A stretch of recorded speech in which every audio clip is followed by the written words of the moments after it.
vérifier mon équipement. Bonjour tout le monde. Est-ce que je peux vérifier mon équipement, s'il vous plaît? Je me présente tout d'abord le général ELAC de Madagascar, le directeur général du Bureau national de gestion des risques et des catastrophes. Oui, on peut tester. Est-ce que vous pouvez ouvrir mon caméra alors?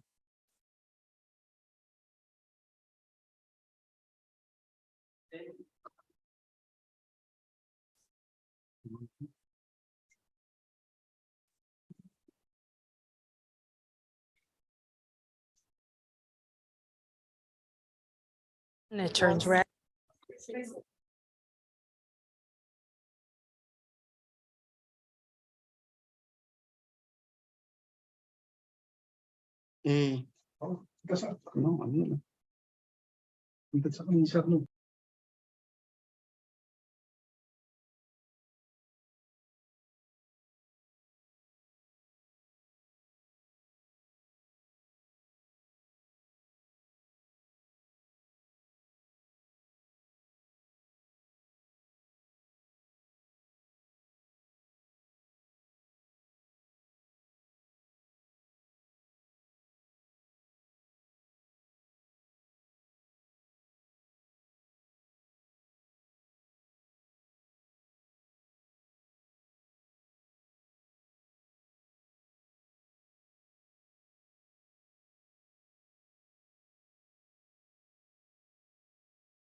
Thank you. Good morning, colleagues. Thank you for coming. We're here this morning for a very important event. Of course, as we are all aware, we are going to have some presentations that has to do with the disaster preparedness, particularly in view from the border point perspectives.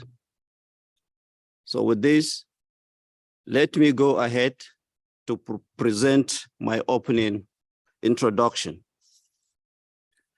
As I said, good morning, colleagues, and welcome to this discussion entitled Disaster Preparedness, a View from the Border. By way of introduction for today's event, I will ask you to cast your mind back to recent disasters that I think has shocked all of us in their scale and impact. These will be with specific references to the earthquake in Turkey and Haiti, and of course, the flood in Nigeria and the tropical cyclone Freddy in Malawi, Madagascar, and Mozambique. In the early morning of 6 February 2023, an earthquake of magnitude 7.8 struck southern and central Turkey and northern and western Syria. The earthquake caused widespread damage over an area of about 350,000 kilometers, which is comparable in size to Germany. As of 13 March 2023, more than 55,700 deaths have been confirmed. The cause of this event in lives and livelihood is hard to comprehend. Our sympathies, of course, go to those affected. Think back even further, and many of you will also remember another catastrophe earthquake, the one in 2010 that hit Haiti, which is one of the poorest countries in the world.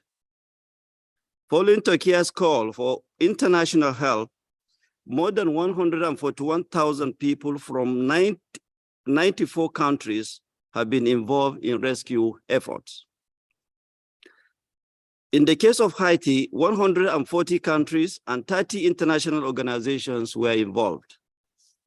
While I grieve for the human impact of this event, I take comfort in the desire of so many people and nations to respond and support recovery.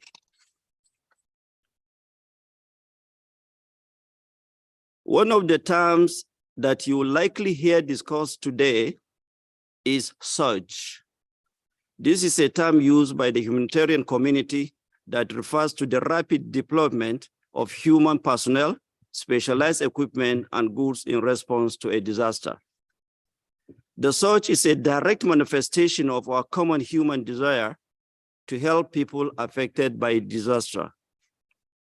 The consequence is that customs and other border agencies are in the front line of supporting response when disaster strikes. One of the first points of contact for the humanitarian community, both domestic and foreign, will be the border agencies. The first challenge was viewed from the border is how to ensure that customs and other border agencies are not themselves overwhelmed by the surge.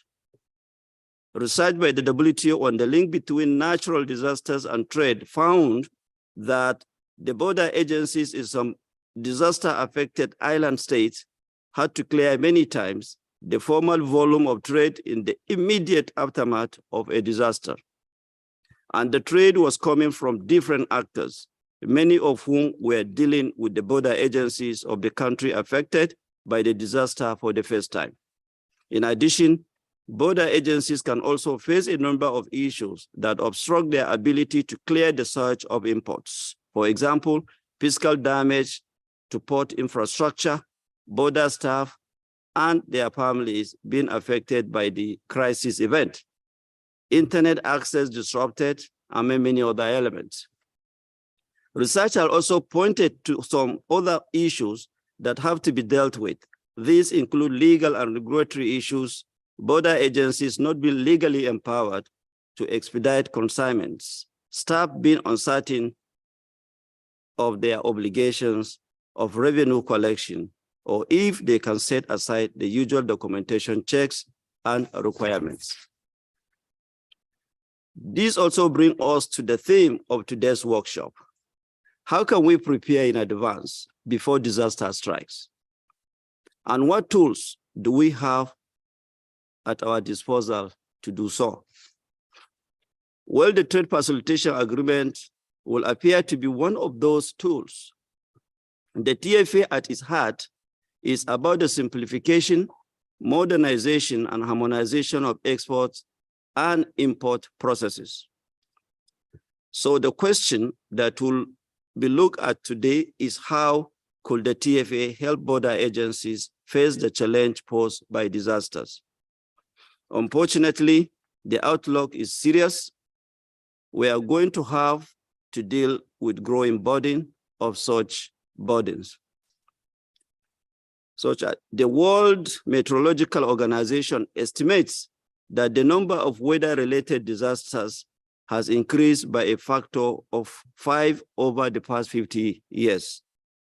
Research by the United Nations Office for Disaster Risk Reduction suggests that the number of disasters per year globally may rise 40% by 2030.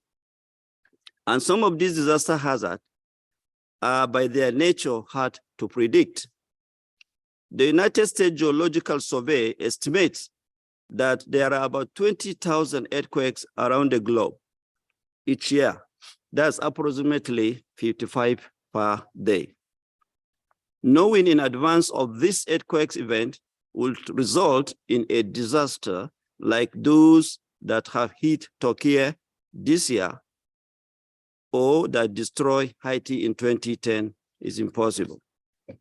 My own country, Nigeria, was hit by devastating floods last year, displaced over 1.4 million people. Indeed, that was one of the reasons that I was so happy to accept the invitation to open today's event. As my colleagues may be aware, this is not an academic issue. Even as I speak, Tropical Cyclone Freddy is making its devastating way through Madagascar, Malawi, and Mozambique. Who could have foreseen the emergence of COVID-19 and the impact of this disease on the global economy? I hope that these remarks underscore the need for preparedness in the face of this uncertainty.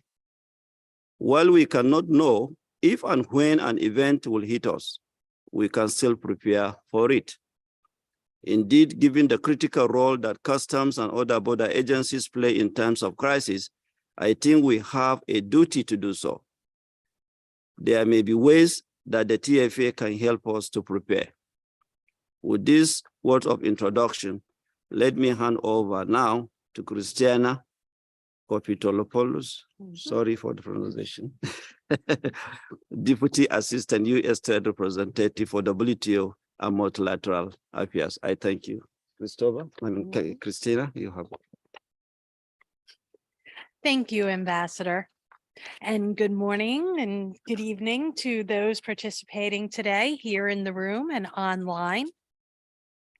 I'm thrilled to have this opportunity to speak this morning about preparing for disasters, a view from the border. I think our focus today is going to be on humanitarian shipments and cargo. Ministers at the Ministerial Conference 12 on June 17, 2022, adopted a declaration called the WTO Response to the COVID-19 Pandemic and Preparedness for Future Pandemics. That has document number 31 out of the ministerial. And in paragraphs 23 and 24, they charged the bodies and members to share their lessons learned from dealing with the COVID-19 pandemic and start sharing experiences for the path forward to prepare for future pandemics.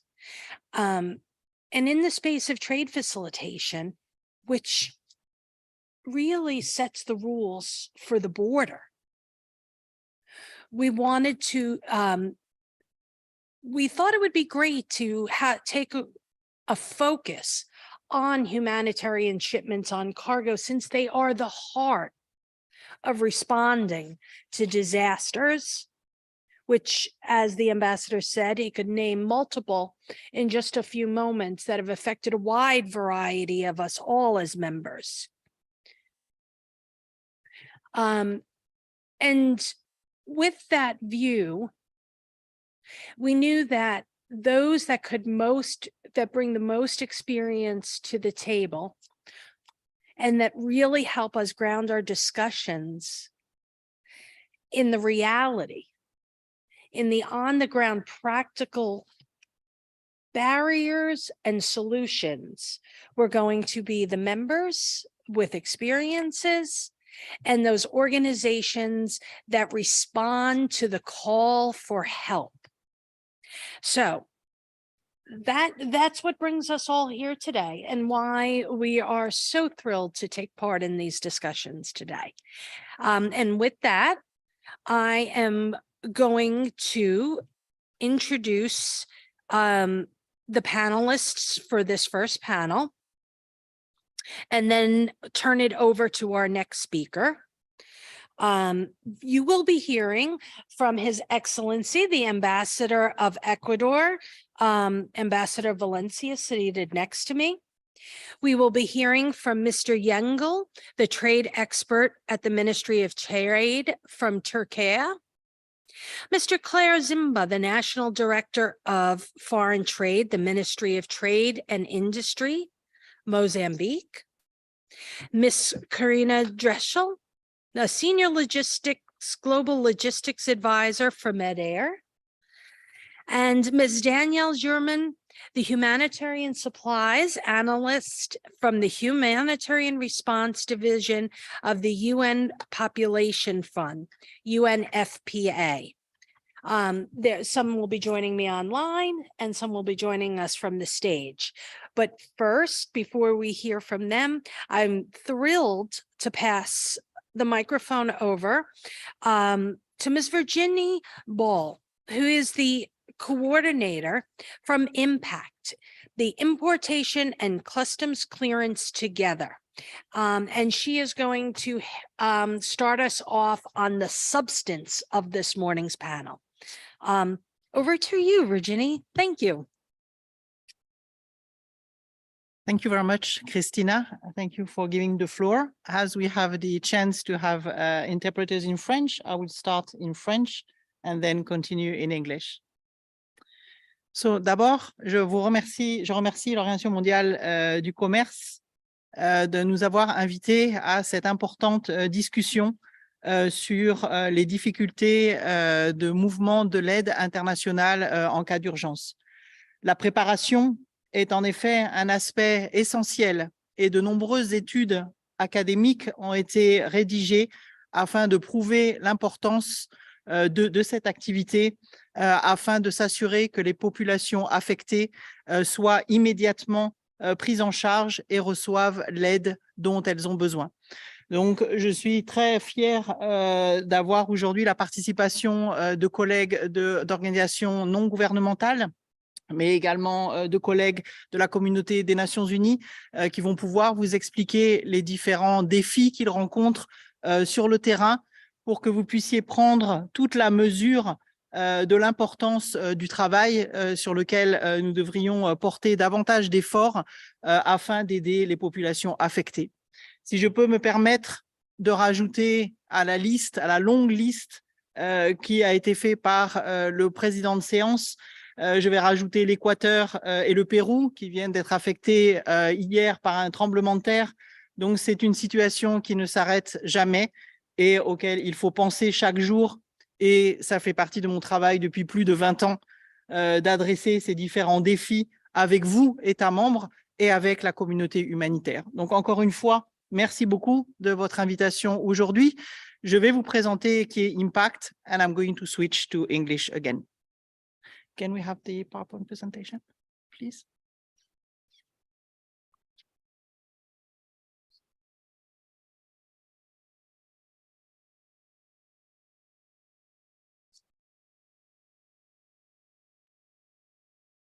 So the first information that I'm going to share is to present Impact. As Christina said, Impact stands Importation and Customs Clearance Together. It was created at the Humanitarian Networks and Partnerships Week that is being organized by the government of Switzerland and OCHA each year here at the International Center of Conference, and that gathers thousands of organizations, member states, academia, NGOs, all those that are involved in the humanitarian response. During these conferences that happens in April, and this year it will be the week of the 24th of April, we are discussing many topics: environment, civil-military coordination, customs and importation, funding, search and rescue teams, etc., etc. So a broad range of topics are addressed, and you are more than welcome to participate. And this impact group that we have created in 2017 is composed of 11 core members: the World Customs Organization, the International Humanitarian City in Dubai, a big hub where they preposition items for the humanitarian community. We also have UNCTAD, who has developed, as you know, ASICUDA, the automated system for customs data implemented in many countries. We also have the International Federation of Red Cross, who will be one of the panelists in the panel number 2, Save the Children as a major NGO, the Office for the Coordination of Humanitarian Affairs, whose headquarters is here in the Palais des Nations, Help Logistic, who is assisting us in the trainings, the World Bank, ITU for telecommunication equipment. As you know, the temporary convention that was adopted a long time ago addressed the challenges to import telecommunication equipment in times of emergency, which is a key aspect as well. When all the infrastructures are destroyed, there is a need to import telecommunication equipment, and it has to be cleared, and the facilitation measures should be in place in advance. We have the General Logistic Cluster, who is led by the World Food Organization, and Impact now is led by the Global Logistic Cluster, and MSF Belgium. MSF will also be a speaker today at the panel. And these activities are currently funded by DG ECHO. So this is a core group of partners who are contributing to the discussions, both on preparedness, but also on response. And I'm going to explain shortly the strategy that we have developed to do that. So we have developed a strategy for 2020 to 2025, and we are addressing 6 different topics. The first one is the high-level policy documentation. We work closely with the World Customs Organization as a core member of Impact. And as you know, the revised Kyoto Convention is under the revision process, and you have the specific Annex J5 on relief items. And we have provided inputs to member states to make sure that these conventions reflect the needs of the humanitarian community. We have also developed with UNCFACT a policy recommendation number 44 on cross-border facilitation measures for disaster relief that addresses the challenges the first 15 days of an emergency. The chairperson was talking about these 2 main emergencies in Haiti, in Turkey, where everything is destroyed, where you don't have any capacity to respond. And then it really addresses and gives recommendations on how to be better prepared. We have also contributed to the WCO guidelines on disaster management and supply chain continuity.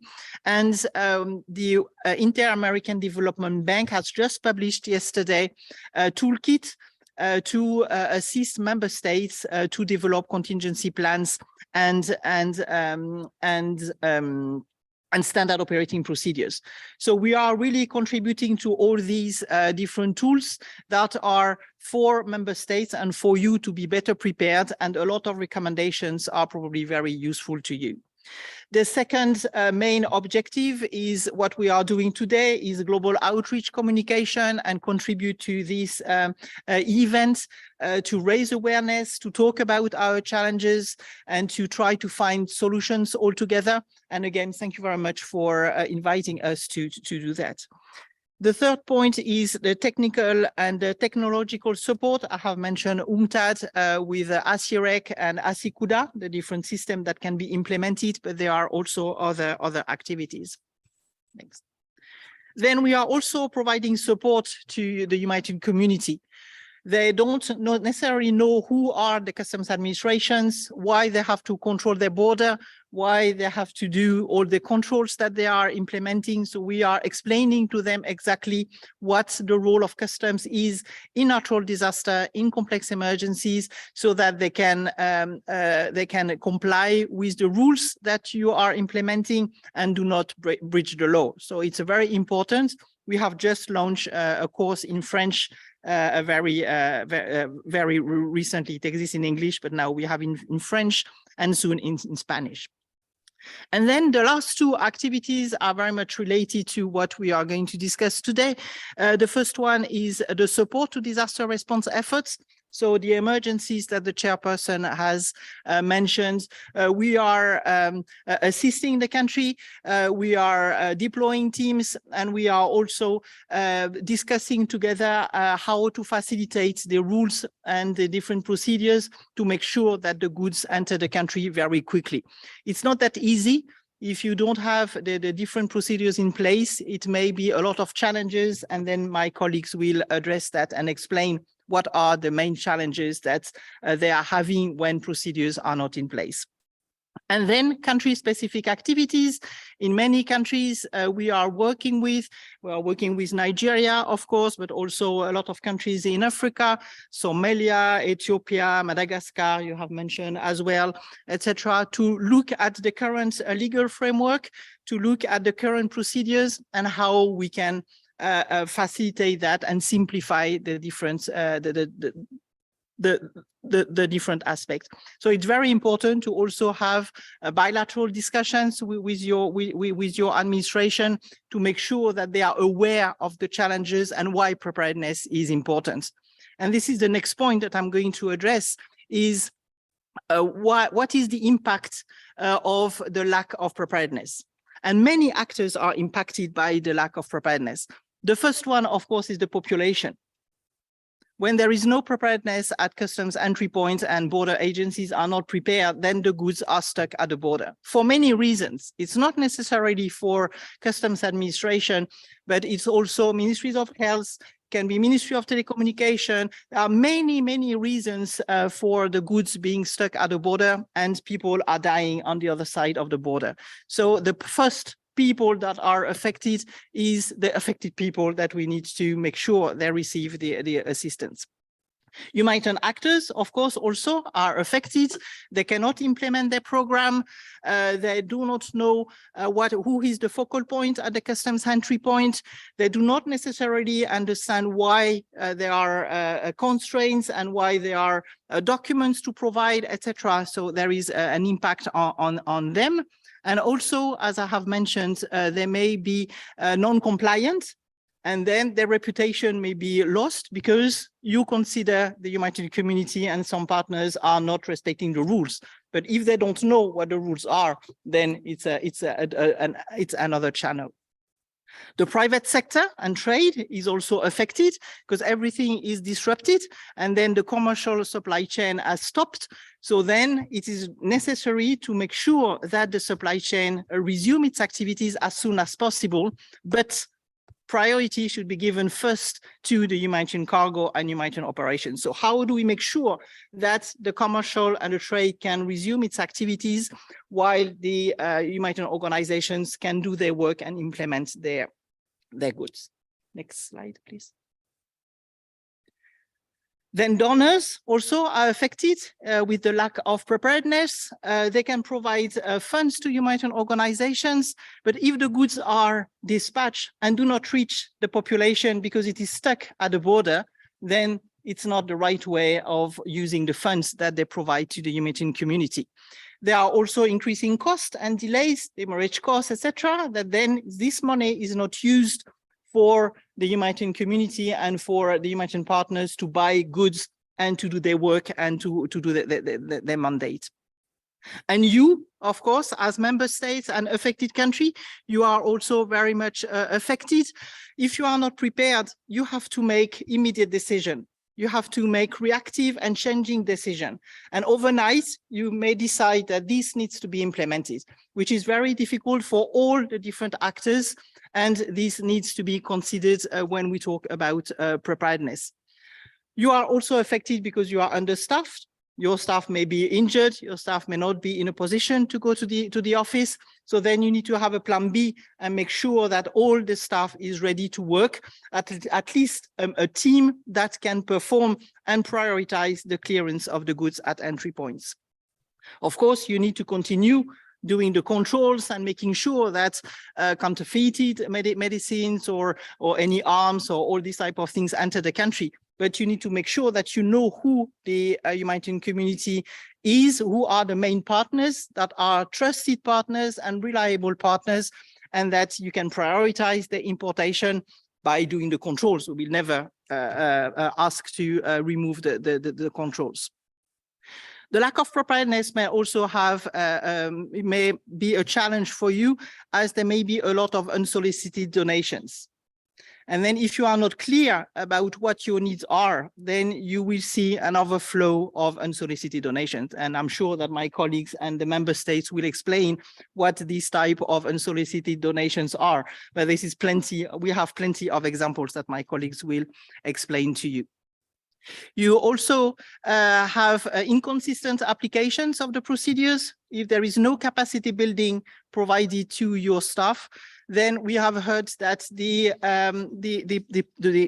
procedures are applied differently in port of entry A or port of entry B. So it's very confusing for everyone because we don't know what and how to apply the different procedures. So capacity building is also a very important aspect during preparedness. And last, yes, and I have mentioned the insufficient capacity building. Next. So we have implemented and we have developed a plan for member states that you are more than welcome to have a look at. The first one is, of course, the ratification of the international conventions. And I'm sure that IFRC will mention the importance of having a national legal framework in place to be better prepared and to receive international assistance. We also have to make sure that there is a coordination at the national level and that the different ministries in your country talk to each other and that they know the constraints of each other to have a better understanding. Ministry of Health, for example, and border agencies, for example, need to talk to each other and make sure that they are ready to work hand in hand when there is an emergency to import medicines and medical equipment. Simulation exercise are also important. Once you have in place standard operating procedures, you should test them. We are going to have several simulation exercise, for example, in Guatemala and Honduras very soon. We are going to have simulation exercise in Chile and in many countries in the world. We are working hand in hand with your country to make sure that the procedures are tested to make sure that if an emergency happens, we are all ready to support. Use of information technology, I have mentioned that as well. Once you have implemented all these activities, you should be ready. We do hope that it never happens, but we know with the climate change and all the different situations in the world, the cyclones and the earthquake may happen anytime. So then it's very important to be prepared. And then once an emergency has happened, what is important as well is to do the lessons learned and share experience. This is what we are going to do as well today. And then start the cycle again and look if all the conventions are ratified, if you have simulation exercise in place, etc., and implement a strategy that has been proven in many countries. So the four key messages to end my speech is to have a proactive approach to emergency preparedness. So this is what we are going to talk today. The national legislation in place, and my colleague from IFRC will address that, training plans and capacity building, and last but not least, lessons learned and sharing experience so that we know what works, what does not work, what should be implemented. Thank you very much. I think I'm done with my presentation. Thank you very much for that. Thank you again, WTO, for inviting us. And I'm looking forward to hearing from the experiences of the different member states and colleagues from the humanitarian community about this topic. Thank you very much again. Over to you. Thank you, Virginie. I was frantically taking notes. You've given me so much to think about, and we've just started. But with that, I turn it over to Ambassador Valencia of Ecuador.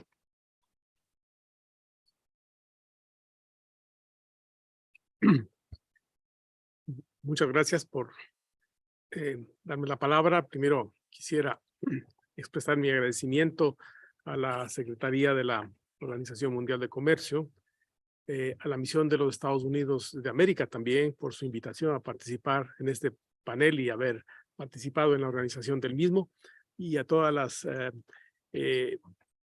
entidades y organizaciones que se encuentran presentes aquí en esta reunión. Gracias, señor presidente, también por acompañarnos en este evento.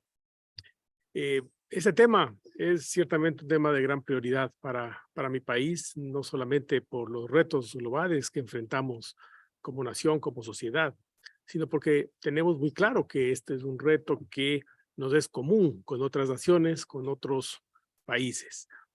La exposición que acabamos de escuchar de Impact es una visión comprensiva que agradezco muchísimo. Es una visión que toma en cuenta todo este trabajo de la comunidad internacional a favor de un tema que está presente año a año. Usted ha mencionado varias circunstancias recientes de emergencias y de desastres naturales, pues es una parte de nuestra vida a lo largo de los años, y lo que al respecto corresponde ciertamente es estar preparados, fortalecer nuestras líneas de cooperación y de coordinación, trabajar conjuntamente a fin de pues protegernos entre todos frente a estas eventualidades y estos retos. Voy a referir un poco a la situación de mi país para aplicar varios de los elementos que nos presentaba Impact en su exposición, que nos resulta a nosotros extremadamente familiares, los conocemos.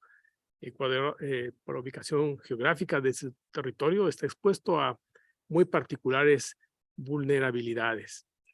Mi país está atravesado por la cordillera de los Andes y forma parte del cinturón de fuego del Pacífico, este cinturón que varios países que están aquí en la sala y por supuesto conectados en línea también forman parte. Estados Unidos, ya que lo tengo aquí a usted, es uno de ellos. Los desastres naturales como el terremoto que ocurrió este fin de semana, que también nos recordaba la representante de Impact, son relativamente periódicos. En este caso dejó lamentablemente 2 decenas de víctimas y cientos de personas heridas y daños materiales, pero evidentemente son circunstancias y hechos que en otros países de la región, se ha mencionado Haití, países centroamericanos, efecto de huracanes, y en otras partes del mundo, Turquía es lo más reciente y que más shock nos ha provocado a todos, pues es una parte, como decía, de la vida de nuestros países.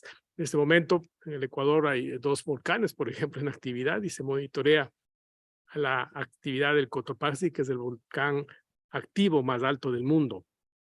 Adicionalmente a esto, hay pues inundaciones que vienen como fruto del fenómeno del Niño, que se ha agudizado el fenómeno del Niño como resultado de la influencia del cambio climático. Este inventario tal vez es un poco dramático, pero la buena noticia es que el Ecuador, como otros países, busca adaptarse y prepararse frente a estas situaciones. El gran geógrafo alemán von Humboldt decía en el siglo XIX que la gente del Ecuador había aprendido a dormir junto a los volcanes en actividad. Es una forma casi poética, pero de sostener que esa adaptación forma parte de nuestra vida. No quiere decir, por supuesto, que el país no deje de sufrir el embate de la naturaleza y las consecuencias, sino que frente a esas hay que mantener, pues, por supuesto, un orden y una organización a fin de hacer algo frente a las urgencias humanitarias de salud pública y frente al deterioro de la economía y del comercio del país. Y desde este ángulo nos hace mucho sentido y tiene gran trascendencia este panel. Para ir específicamente a cómo el Ecuador se ha preparado para enfrentar estas situaciones, quiero señalar en términos generales la normativa aduanera aplicable a casos de desastres naturales para la internación de mercaderías. En caso de esas urgencias, el Ecuador contempla procedimientos simplificados para el ingreso de mercaderías exoneradas de tributos y de otras formalidades de trámite. Hay dos tipos específicos en que se clasifican estas mercaderías. El primero es los denominados envíos de socorro y lo segundo son las donaciones. Para el caso de los envíos de socorro, hay expresiones específicas en el Código de la Producción y el Comercio y en otras normas subsidiarias que establecen distintas determinaciones al respecto. Los envíos de socorro son bienes importados que ingresan al país en el marco de una declaratoria de emergencia y que pueden estar destinados a suplir necesidades vinculados con esa emergencia. Veremos la declaración de emergencia en qué consiste más adelante.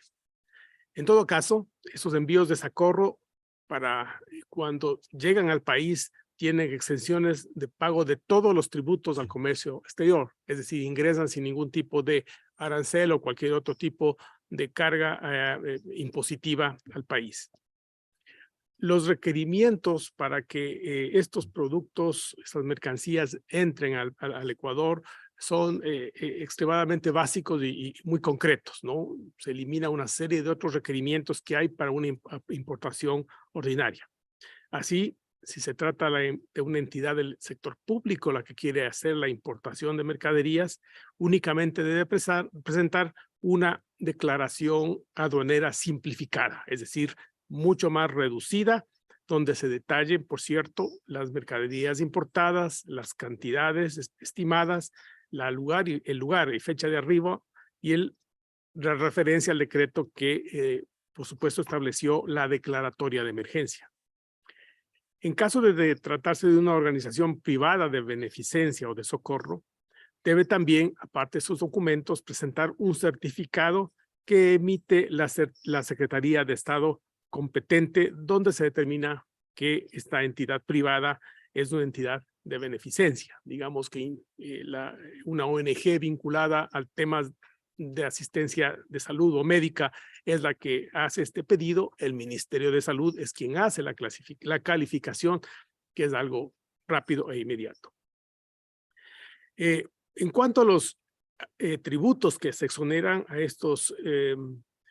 por estos envíos de socorro, debo mencionar que esta exoneración total corre desde la fecha en que la declaratoria de emergencia se efectúa hasta cuando ésta termina. Pero además hay 40 días calendario adicionales para solicitar para hacer una solicitud de nacionalización con como un envío de socorro que se contabiliza a partir del final de esa declaratoria de excepción. Es decir, hay un plazo adicional, no es tan tajante que termina y nada puede ingresar al país. Evidentemente, fuera de este plazo adicional, la extensión normativa amplia y total ya no se aplica. Voy ahora al segundo caso que les mencionaba, el caso de las donaciones, así se denomina esta nueva figura. Las donaciones son exenciones de pago también para todos los tributos al comercio exterior, a las importaciones que provienen del extranjero a favor de instituciones públicas o del sector privado, pero sin fines de lucro, y que están destinadas a cubrir necesidades específicas en materia de salubridad, alimentación, asistencia médica, asistencia técnica, entre otros. También se pueden, a través de estas donaciones, se puede enviar al país vehículos para casos especiales. Tienen que ser determinados esos casos especiales, como por ejemplo ambulancias, vehículos para atención médica o clínica, radiológica, carros de bomberos y similares. Los requerimientos documentales para estas donaciones son un poco más detallados que en el caso anterior de los envíos de socorro. La entidad beneficiaria que recibe esta donación debe contar con un registro tributario ante la autoridad del Servicio de Rentas Internas del Ecuador. Debe haber una carta de donación suscrita por el donante y un detalle de la institución beneficiaria con el valor estimado y otros adicionales indicaciones. Y para las instituciones del sector privado, además debe haber un certificado de cooperación que después se califique con el sector público. La diferencia principal entre los envíos de socorro y las donaciones es que los envíos de socorro solo pueden activarse como mecanismo de importación cuando hay una declaratoria de emergencia. Es decir, frente a un desastre natural, por ejemplo, o un desastre de salud pública, como el caso del COVID, el gobierno, el ejecutivo, la presidencia de la República emite un decreto mediante el cual esta declaratoria tiene un inicio y usualmente tiene una vigencia determinada. Obviamente, si es que el desastre exige que esta declaratoria se amplíe, el decreto del presidente luego amplía la vigencia por un tiempo suplementario. Las donaciones son, sin embargo, a diferencia de los envíos de socorro, están permanentemente disponibles para quienes pudieran recibirlas, pero, por cierto, como les comento, también estas donaciones pueden efectuarse en caso de una situación de emergencia. La coordinación global de donaciones y de estas medidas que les acabo de mencionar en el Ecuador se activa en caso de un desastre natural a través de la constitución del Comité de Operaciones de Emergencia, conocido por su sigla, COE. El Comité de Operaciones de Emergencia es un órgano que integran varias entidades del Estado y tiene como función la de coordinar la operación de distintos actores, tanto del sector público como del privado, bajo la dirección de la Presidencia de la República o del delegado que el presidente establezca. Entonces, es una forma de facilitar también mediante una concentración de la toma de decisiones que estas situaciones puedan adecuadamente atenderse en caso de una emergencia real. Para concluir y muy rápidamente quisiera mencionar un par de casos puntuales en que estas medidas se aplicaron en mi país, en el Ecuador. También haré un par de observaciones que encontramos de necesidades de mejorar la aplicación de estas medidas. En primer lugar, me referiré al terremoto del año 2016, hace 6 años atrás. Tuvo una magnitud de 7.8 grados. El epicentro fue en la zona noroeste del país, la provincia de Manabí, una provincia muy grande frente a la costa del Pacífico, por supuesto. Durante esa emergencia se efectuaron importaciones por alrededor de $4 millones de bienes de capital no producidos del país en el asunto inmediato de la emergencia. Se mantuvieron extensiones tributarias hasta por 1 año para las importaciones de quienes hayan sufrido afectación directa a sus activos productivos o para la prestación de servicios. Es decir, estas extensiones ya no solamente cubrieron la atención directa de la emergencia, sino también la recuperación de la actividad económica y comercial en esa provincia. Tenemos que reconocer como país que la administración pública encontró problemas aún así de tramitación, hubo confusión en los procedimientos, hubo también confusión en temas de donaciones voluntarias desde el exterior sin tener una contraparte específica en el país, lo que nos mencionaba la representante de IMPACT, las donaciones sin solicitud, sin que hayan sido solicitadas, en fin, son bienvenidas, pero muchas veces provocan problemas muy específicos, ¿no? Se aplicó bien, sin embargo, el formato simplificado de desaduanización y el despacho, aún así el despacho de los bienes se vio afectados por daños en la infraestructura, las comunicaciones dentro de la provincia, ¿no? Puertos, carreteras. Surgió, por tanto, la necesidad de establecer corredores humanitarios para abastecer con más facilidad la provisión de bienes necesarios a las zonas afectadas. Las lecciones de esta situación, en lo positivo y en lo negativo, el Estado ha buscado trabajar para que a futuro puedan ser atendidas y evitar inconvenientes. Y muy brevemente, la segunda, digamos, emergencia que quiero referir es lo que se refiere a la pandemia COVID-19. Nos afectó a todos los países. El Ecuador fue uno de los primeros países de la América Latina impactados por esta situación. Las autoridades aduaneras habilitaron medios electrónicos para recibir documentación necesaria para el trámite de donaciones. Esto se hizo obviamente por las cuestiones de separación y cuidados de actividades presenciales. Se redujeron aranceles aplicados a la importación de bienes esenciales. Se mantuvo algunas restricciones por tiempo limitado para insumos médicos, si no solamente se se aplicaron esas medidas, sino adicionales que sobre la marcha se fueron adecuando. Y debemos observar, sin embargo, que varios procedimientos aduaneros no se pudieron reemplazar fácilmente a través de recursos electrónicos. Especialmente en el comercio transfronterizo se debieron tomar medidas para garantizar también la salud de funcionarios que continúan con actividades presenciales. El gobierno debió tomar medidas para atender esos inconvenientes de tramitación frente a un evento de salud pública global, masivo y absolutamente inédito. Creo que fue una experiencia que todos tuvimos en otros países que enfrentar. Y que muy brevemente con estas pinceladas quiero presentar el marco del Estado ecuatoriano para atender estas situaciones desde la perspectiva de comercio, lo que hemos hecho, lo que hemos logrado hacer en 2 puntos esenciales. Hemos también establecido, por supuesto, y hemos encontrado necesidades de mejorar nuestra gestión en esa materia. Y pues nada, siempre estamos abiertos a seguir trabajando, colaborando, compartiendo experiencias con la comunidad de naciones, trabajar en foros como estos que son evidentemente muy útiles para nosotros mismos tener una checklist actualizada de lo que tenemos que ir haciendo y coordinando a fin de prepararnos para futuros eventos que se puedan presentar. Me quedo en este punto y pues muchas gracias nuevamente por la invitación.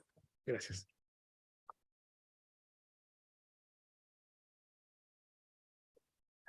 Thank you, Ambassador. And so far, I have 3 pages of notes of everything that you said, because I think that getting this lesson about the 2 tariff lines and how Ecuador has prepared, you know, that helps us think through what it sets us up to understand how different members have dealt with the idea of preparing for humanitarian shipments and cargo. So thank you very much for that. I think we are turning to our next speaker online, Mr. Yengel of Turkey. Should be our next speaker. Thank you, Chair, for the floor. My name is Onur Yengil. I'm a trade expert in Ministry of Trade and working for Coordination Committee on Trade Facilitation. I will give you a presentation about the ongoing earthquake crisis in Turkey, then provide key insights into our disaster response and recovery phase, and conclude my presentation with the role of Turkish Customs Administration in the process.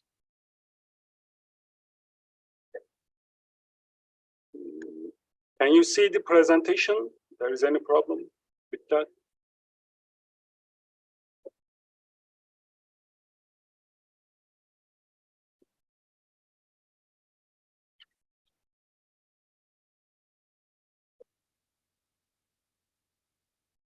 Can you hear me?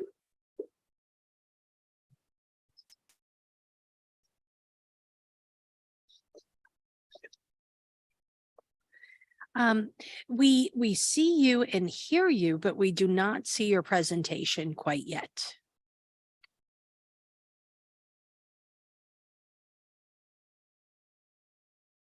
Can you share it with my colleagues and the floor?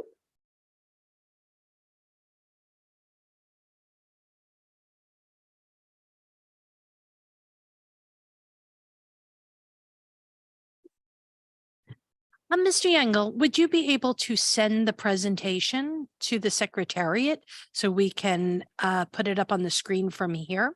Okay. Thank you. Give me a second, please.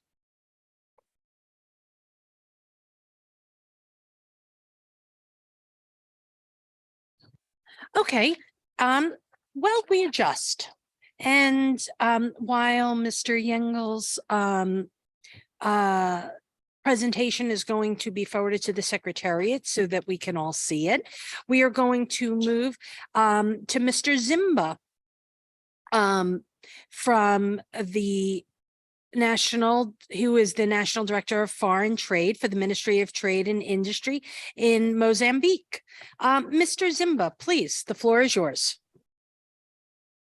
Thank you very much, and good morning, Dear moderator, ladies and gentlemen, allow me to first express on behalf of Mozambique the invitation and the opportunity given to us at this event, together to be able to address and align some priorities within the framework of measures and actions that we have been carrying out within the scope of the implementation of our national agenda of trade facilitation. I congratulate the co-panelists for the opportunity that together we will have to share experience in how our facilitation committee have deal or intend to deal with effects resulting from disasters or natural events. For us, this element is very important and very opportunity because in countries like Mozambique, events and natural disasters are already starting to form part of our externalities, matrix, and the basic equation, modern emergency and mitigation action is how to structure interventions that on one side go to strengthen our capacity for resilience, but above all, to design and implement a framework of facilitation measures that contribute to rapid and sustainable circulations of goods and services for market provision and competitive dynamics of the economy. It is within this framework for that Mozambique, the inclusive relevance of the multilateral trade system is clear and inevitable, which through the trade facilitation agreement should allow the adoption, support, and implementation of programs that adjust and strengthen the matrix of economy exposed to cycle effects of natural disaster, so that disruption are seen in a more sustainable and opportunistic way. Mozambique, with a view to ensure the implementation of trade facilitation agreement, we created in 2019 the National Trade Facilitation Committee, has a government body that coordinates, monitors, and stimulates reforms and the adoption of measures that contribute to the swift movement of goods, talking on export and imports, and the internal circuit through the removal of non-tariffous barriers. The intervention of the National Trade Facilitation Committee directly, correlately, does not cover issues like linked to the effect of disasters, but have an indirect impact. Let me share some examples on that. We joined the Minister of Health and in the single electronic window, a process that facilitates the importation of the medicines with support of the Global Alliance for Trade Facilitation. It was indeed a very important achievement. And we believe that looking the disaster, the effect of disaster, those type of measures could help in order to minimize and try to build the new matrix on the National Trade Facilitation agenda. The second example, which we would like to also to share, is that within the scope of the package, measures to stimulate the acceleration of our economy was the program which was recently launched by our president, which includes some tax regime reduction measures. I'm talking, for example, the reduction of VAT, the specific consumption tax, and also the customer tariff, and the introduction of the stamp platform in order to simplify the license, how to get the license, even to import and export, but as well even to circulate with the goods along the country, which will allow leverage and recovery of the competitiveness of the affected business by the efforts of natural disasters. The last example which we will also want to share is that support service of the country's logistic corridors have been boosted by the level of digitization that allow them to subsist and to continue to be a competitive and resilient resource of the movement of goods whether in imports and export or in internal circulation of goods to different parts of the countries, but as well for the land coast, which Mozambique is also neighbor by that. So our business matrix is dominated by this micro, small, and medium enterprise, essential elements in the transformation of our development of our economy. We have a significant weight of imports in our trade balance, which determines the adoption of trade facilitation measures adjusted to this reality, taking into account to the effect of natural disasters.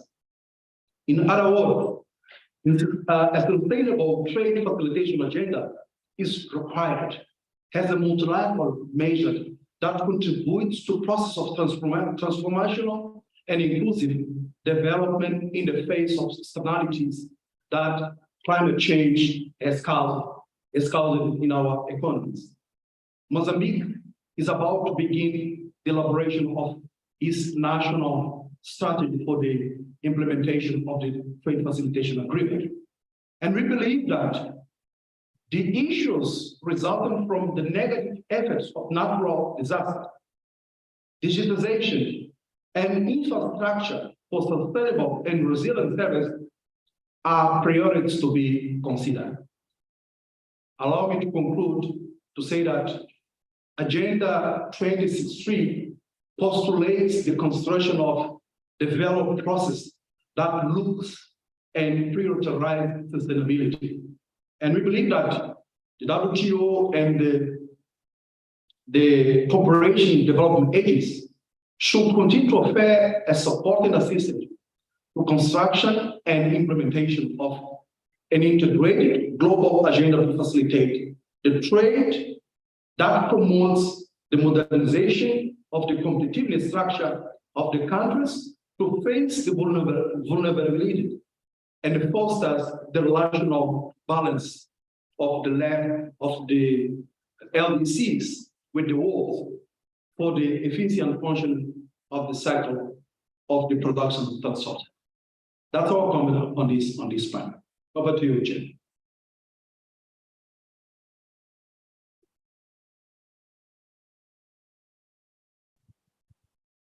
Thank you, Mr. Zimba. That was very precise, and I took away that three of the main areas to look at and where your focus is the role of the Ministry of Health with your single window and the need to focus on digitalization as a means of resilience building and preparedness. How to deal with VAT issues during VAT and customs duties issues during a natural disaster or a pandemic, and understanding and preparing for your logistics corridors. I think that that's experience that I think we're going to hear repeated today from other panelists, and certainly are the areas that I believe that our experts are going to mention are areas where there are hurdles to the shipments for humanitarian shipments and aid. I'm just looking over at this secretariat to see if we're ready to go back to Mr. Yengel. So sending the floor back to Mr. Yengel of Turkey. Hello, greetings from Ankara. Thank you, Chair, for the floor.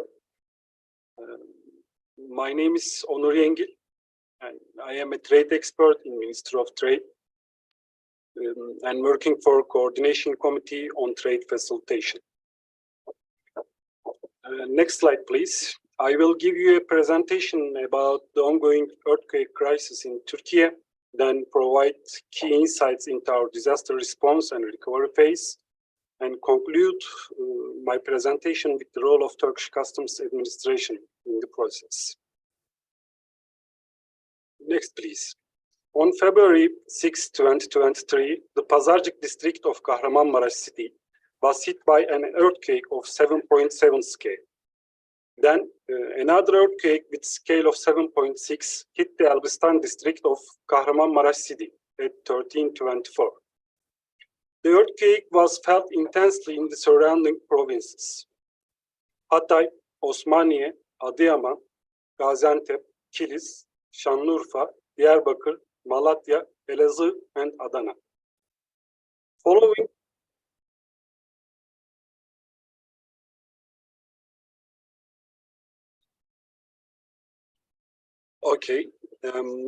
two major earthquakes, the region had over 13,000 aftershocks. These cities are located in southeast of Turkey, where we have over 13 million people. Next, please. Turkey sits at crossroads of three tectonic plates: African, Arabian, and Eurasian. Therefore, our country have several earthquake fault lines. The government has developed Turkey Disaster Response Plan, namely TEMP, to reduce the effects of disasters and ensure effective coordination among all stakeholders in times of crisis. TEMP is a holistic national plan covering all disaster response related groups and stakeholders, including Turkish Customs Administration, the Ministry of Trade. The Disaster and Emergency Management Authority of Turkey, we call it AFAD, coordinated the response efforts through its headquarters and provincial directorates, triggered the actions based on TEMP, put all related groups into the alert status, and initiated search and rescue operations through dispatching teams. In coordination with Ministry of Foreign Affairs, a call was made for international aid. A total of 11,000 teams from various countries have contacted the Ministry of Foreign Affairs for assistance, and teams have been deployed to earthquake areas through AFAD coordination. The coordination between government offices was ensured and critical information was effectively provided to local and international stakeholders. Next slide, please. About 250,000 search and rescue workers from official agencies, NGOs, and international teams, including over 5,000 volunteers, have worked in the field. Over 18,000 vehicles, including construction equipment, have been deployed to the affected area. An air bridge has been built for deployment of personnel and equipment. Over 14,000 sorties have been made with over 116 helicopters and 78 aircraft from different authorities. About 40 ships by naval forces and Coast Guard Command were assigned to deliver emergency personnel and materials to the affected area. With the support of our nation, many resources have been mobilized to support the needs of disaster victims as quickly as possible. According to latest reports, over 50,000 people have lost their lives and over 100,000 people have been injured. Around 5 million flats within 1.3 million buildings have been inspected. According to the inspection reports, over 500,000 of them must be demolished. About 2 million people have been evacuated from quake-hit areas. Next, please. About 400,000 tents and 6,000 containers sent to the earthquake zone by ministries, municipalities, NGOs, other countries, and international organizations have been installed in the region. Furthermore, container city installations are ongoing in 10 provinces at about 200 points.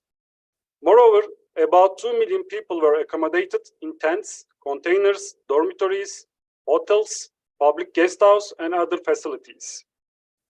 Governmental bodies and NGOs send about 3 million blankets, 400 mobile kitchen, 90 catering vehicles, 40 mobile ovens, and 400 service vehicles to quake-hit areas.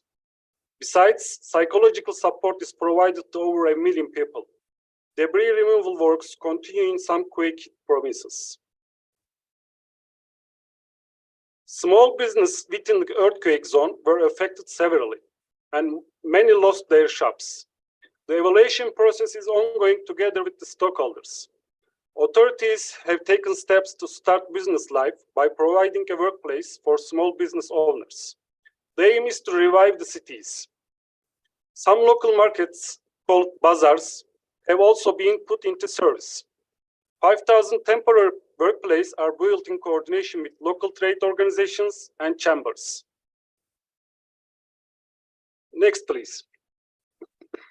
The Small and Medium-Sized Enterprises Development Organization of Turkey, namely KOSGEB, is working on financial assistance for program MISMIs from quake-hit areas. Payments of small traders located in the region have been postponed by the KOSGEB. It has also developed a simplified application procedure for disaster victim small and medium traders. The Japan International Cooperation Agency and the World Bank are also coordinating and assisting the rehabilitation efforts of the KOSGEB in the area. In the disaster response and recovery phase, Ministry of Agriculture and Forestry firstly has reduced inspections and analysis for relief goods. Also, it has applied deduction and exemption of fees. On the other hand, Ministry of Transportation has implemented some exemptions about transportation procedures. Also, it has given priority for relief goods. In addition, National Postal Service of Turkey, namely PTT, has cooperated with Universal Postal Union in order to coordinate relief goods. It has also delivered about 37,000 packets for free. The Union of Chambers and Commodity Exchange of Turkey, namely TOP, has extended the time duration for certificate of origin and documents for circulation in line with Turkey and the EU Customs Union. It has also increased the use of electronic systems in this process. Ministry of Trade, competent authority within Turkey for customs procedures, is one of the main stakeholders for international support and cooperation working group for disasters. Duties of working group with the customs are executing relevant tasks to fulfill customs procedures of foreign personnel, equipment, and vehicles. Also, it's coordinating relief aid with relevant international organizations.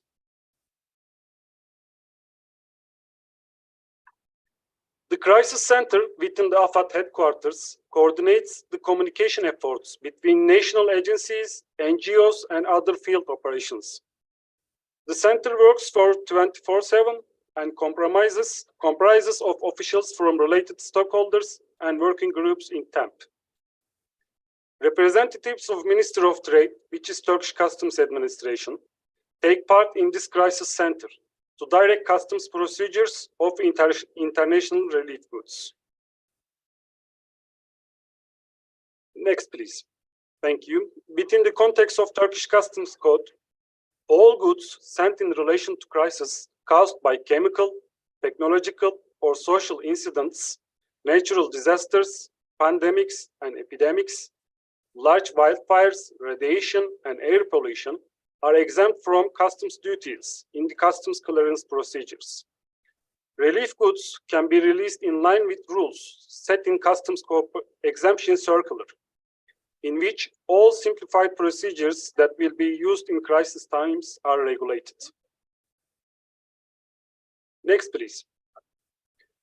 Essential relief items and other goods sent by foreign nations to be distributed to the victims in affected disaster areas can be imported with exemption from customs duties and commercial policy measures, provided that they are sent to government institutions, public interest organizations, and tax-exempt organizations. AFAD and social assistance and solidarity foundations of quake-hit areas are designated to collect goods and donations. Aid goods shall be addressed to these authorities to coordinate customs procedures effectively.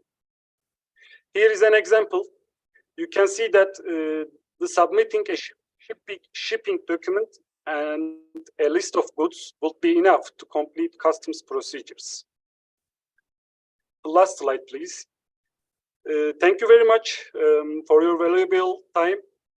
Me and my colleagues online are ready to answer your questions. Thank you again. Thank you, Mr. Yengel. That was fascinating. You have certainly given us just a glimpse into the scope of the disaster in Turkey and all of the different aspects that you have already dealt with, and from your lessons learned and what you could bring to the table, from ships, air, trucks, people, vehicles, homes, and how to feed people. That is a lot. Thank you for sharing with us. And we hope certain there are questions in the room and even more for us to learn. I'm turning the floor next to Ms. Karina Dreschel with MEDAIR.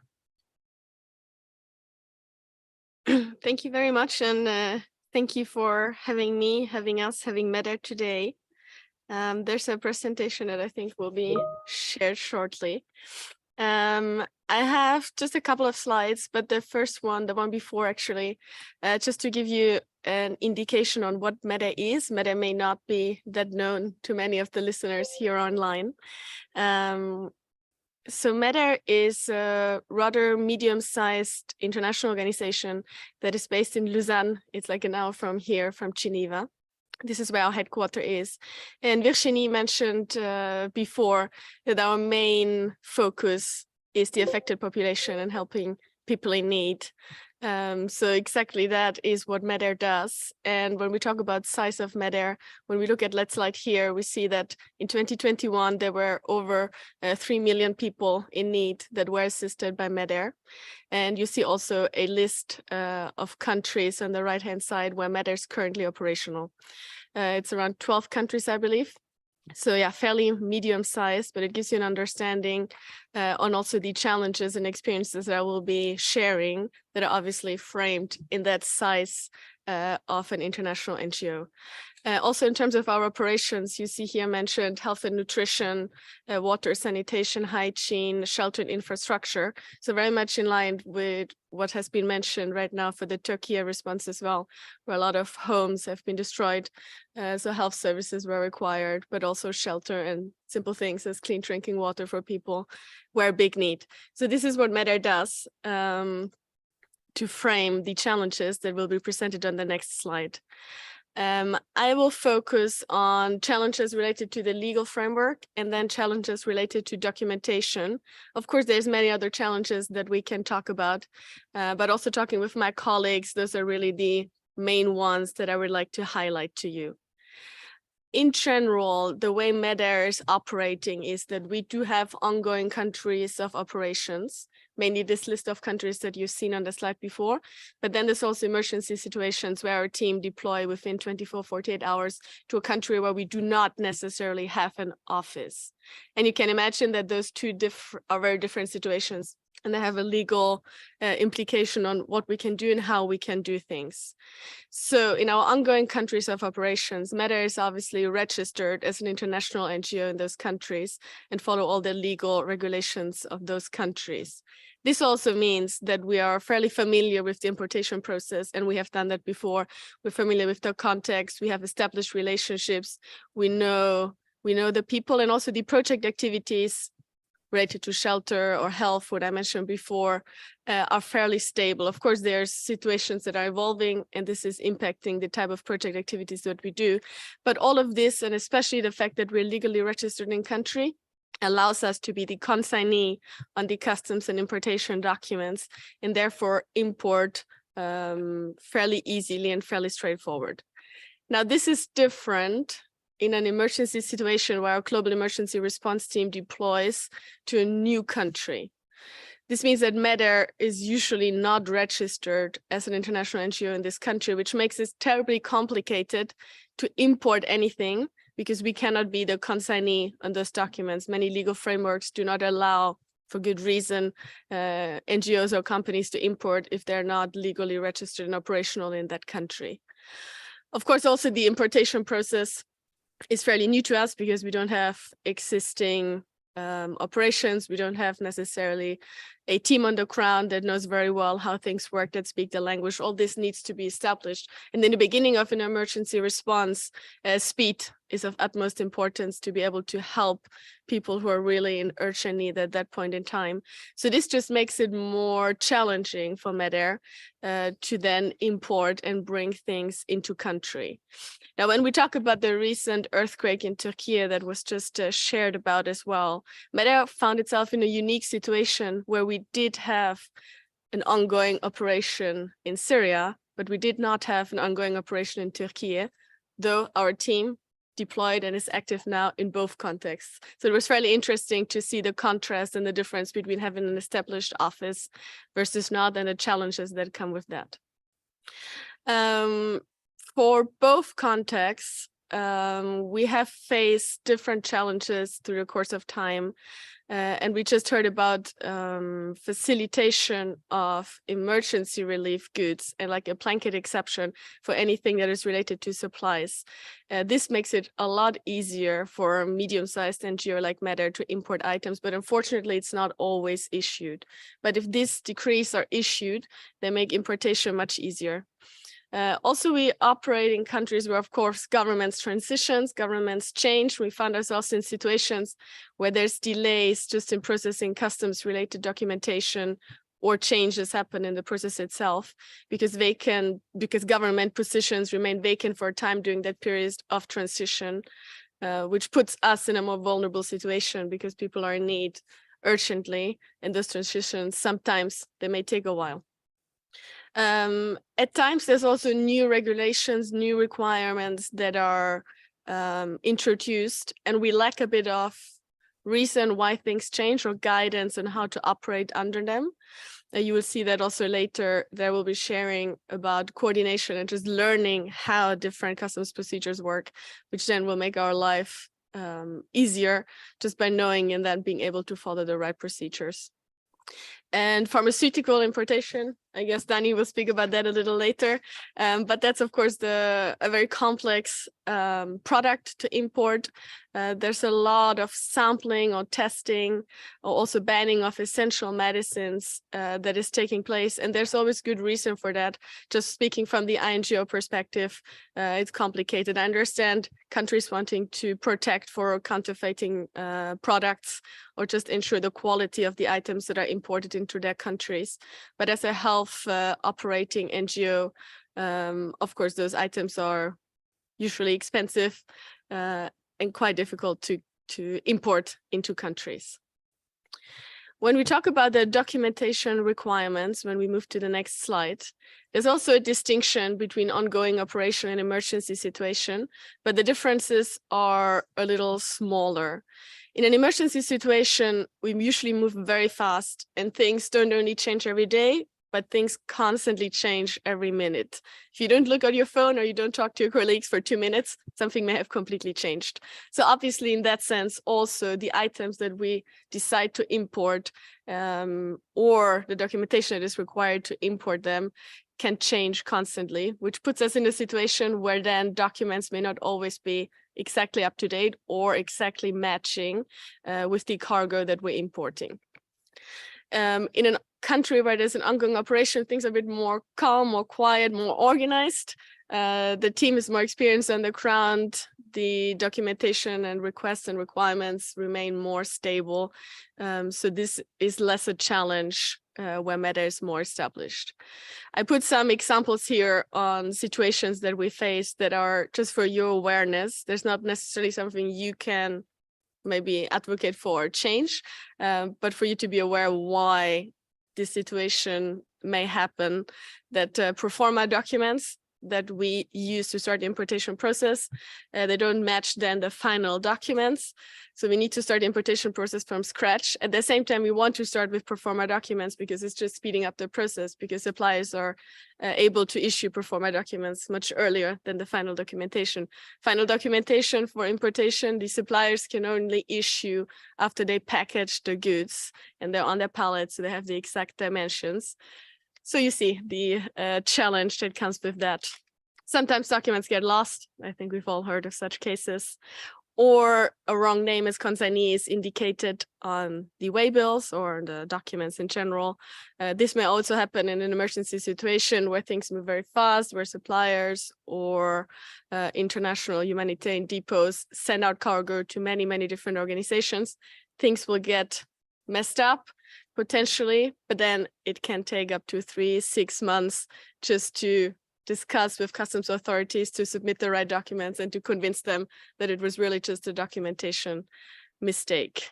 Then also quantity or weight indicated on waybills can be not matching exactly the cargo because things have been removed to match with the exact dimensions of a plane, for example, the weight and the dimensions a plane can carry, leading to quite some challenges to then get those items released out of customs if the documents don't match exactly. So what has MEDER been seen working in the previous times, and what are the things that I would like to give you on the way in regards to what is helpful to us and what future help can you provide? One thing mainly for emergency situations is preparedness, and we've also heard that before. That is to learn before disaster happens. So for MEDER to learn how different procedures work, how different countries work, which systems are implemented in different countries, etc. So that's for MEDER to learn, but it's probably also for the wider community to be able to have that information readily available so that it's easily accessible. As a bigger INGO, obviously, for the legal framework and things, you can probably just have registrations on hold in different countries. With that size that MEDER has, that's not possible. So that issue or challenge with the legal registration, something we cannot solve, but we can get ourselves better prepared to do that. Communication, information sharing, that's the reason why we're here. That's one of the main reasons why impact exists, why we have different humanitarian communities like the logistics cluster, where information is shared. And there's the bulletin. It's quite a famous impact output that Virginie is producing, where it's like a 2, 3, 4 page document, depending on the context, where really the customs clearance importation process is designed and described step by step. So if you find yourself in an emergency situation, Virginie keeps sharing new versions of that document because also there things change, but it's extremely helpful just not needing to go on a large website, trying to find the bits and pieces that are relevant for you, trying to import relief related items. But it's like, if you want to import something into Turkey, this is what you do, 1, 2, 3. If you want to get something into Somalia, this is what you do.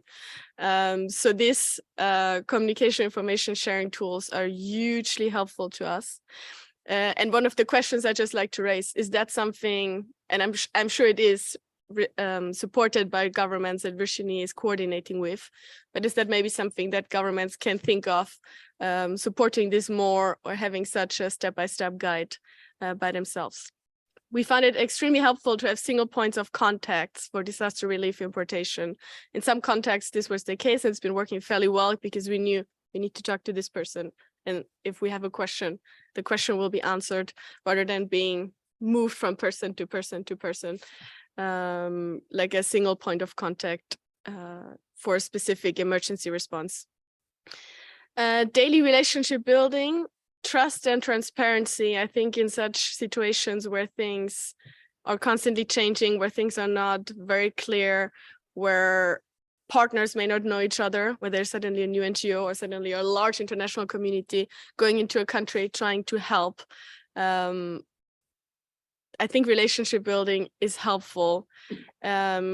And I was just wondering if there's some more familiarization between what does the international community, what does the humanitarian community do, and then on the other side, and maybe if that's a more digitalized process, maybe it can form trust if it's more structured but to be discussed. Maybe there will be some questions about that.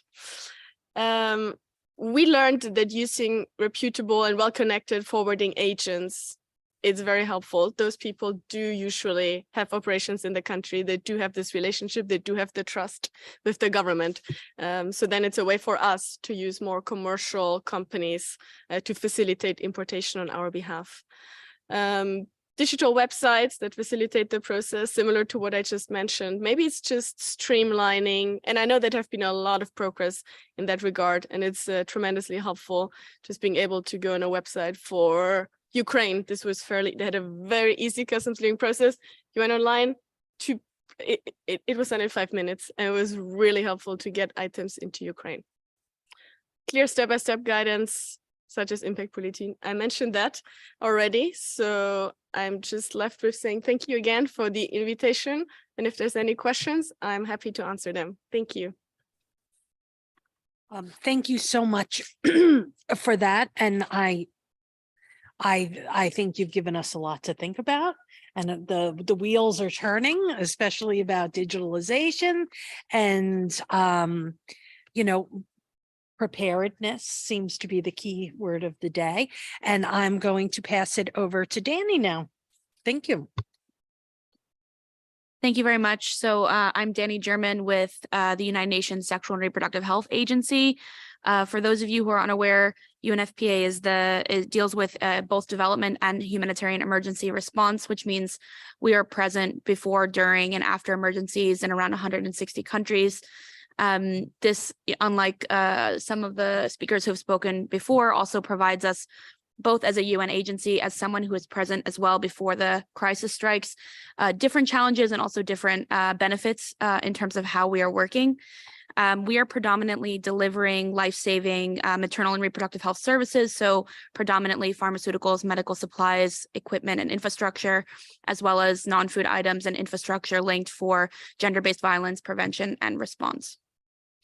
You know, as a UN agency, we do have special privileges and immunities, which makes aspects around taxation and the duties kind of a little bit easier for us than for some of the INGOs or other actors that are trying to import in emergencies. So I will focus a little bit on the kind of conceptually how we are working as humanitarian actors and where that kind of hits against the national system's normal functioning, and then kind of go through the three main challenges, which I've broken down between administrative challenges, infrastructure challenges, and human capacity challenges that we're experiencing, before ending on a few of the kind of good practices and things that have worked that we've seen. So in an emergency response, you often see a breakdown or a disruption of national supply chains. I mean, that's why we're all here. At the same time, you have a huge skyrocketing need among the affected community. In response to the rising needs and formal requests for international assistance, you'll often see a huge increase in humanitarian actors trying to bring supplies into the country, at the same time as national logistics infrastructure and government ministry capacity can be strained beyond capacity.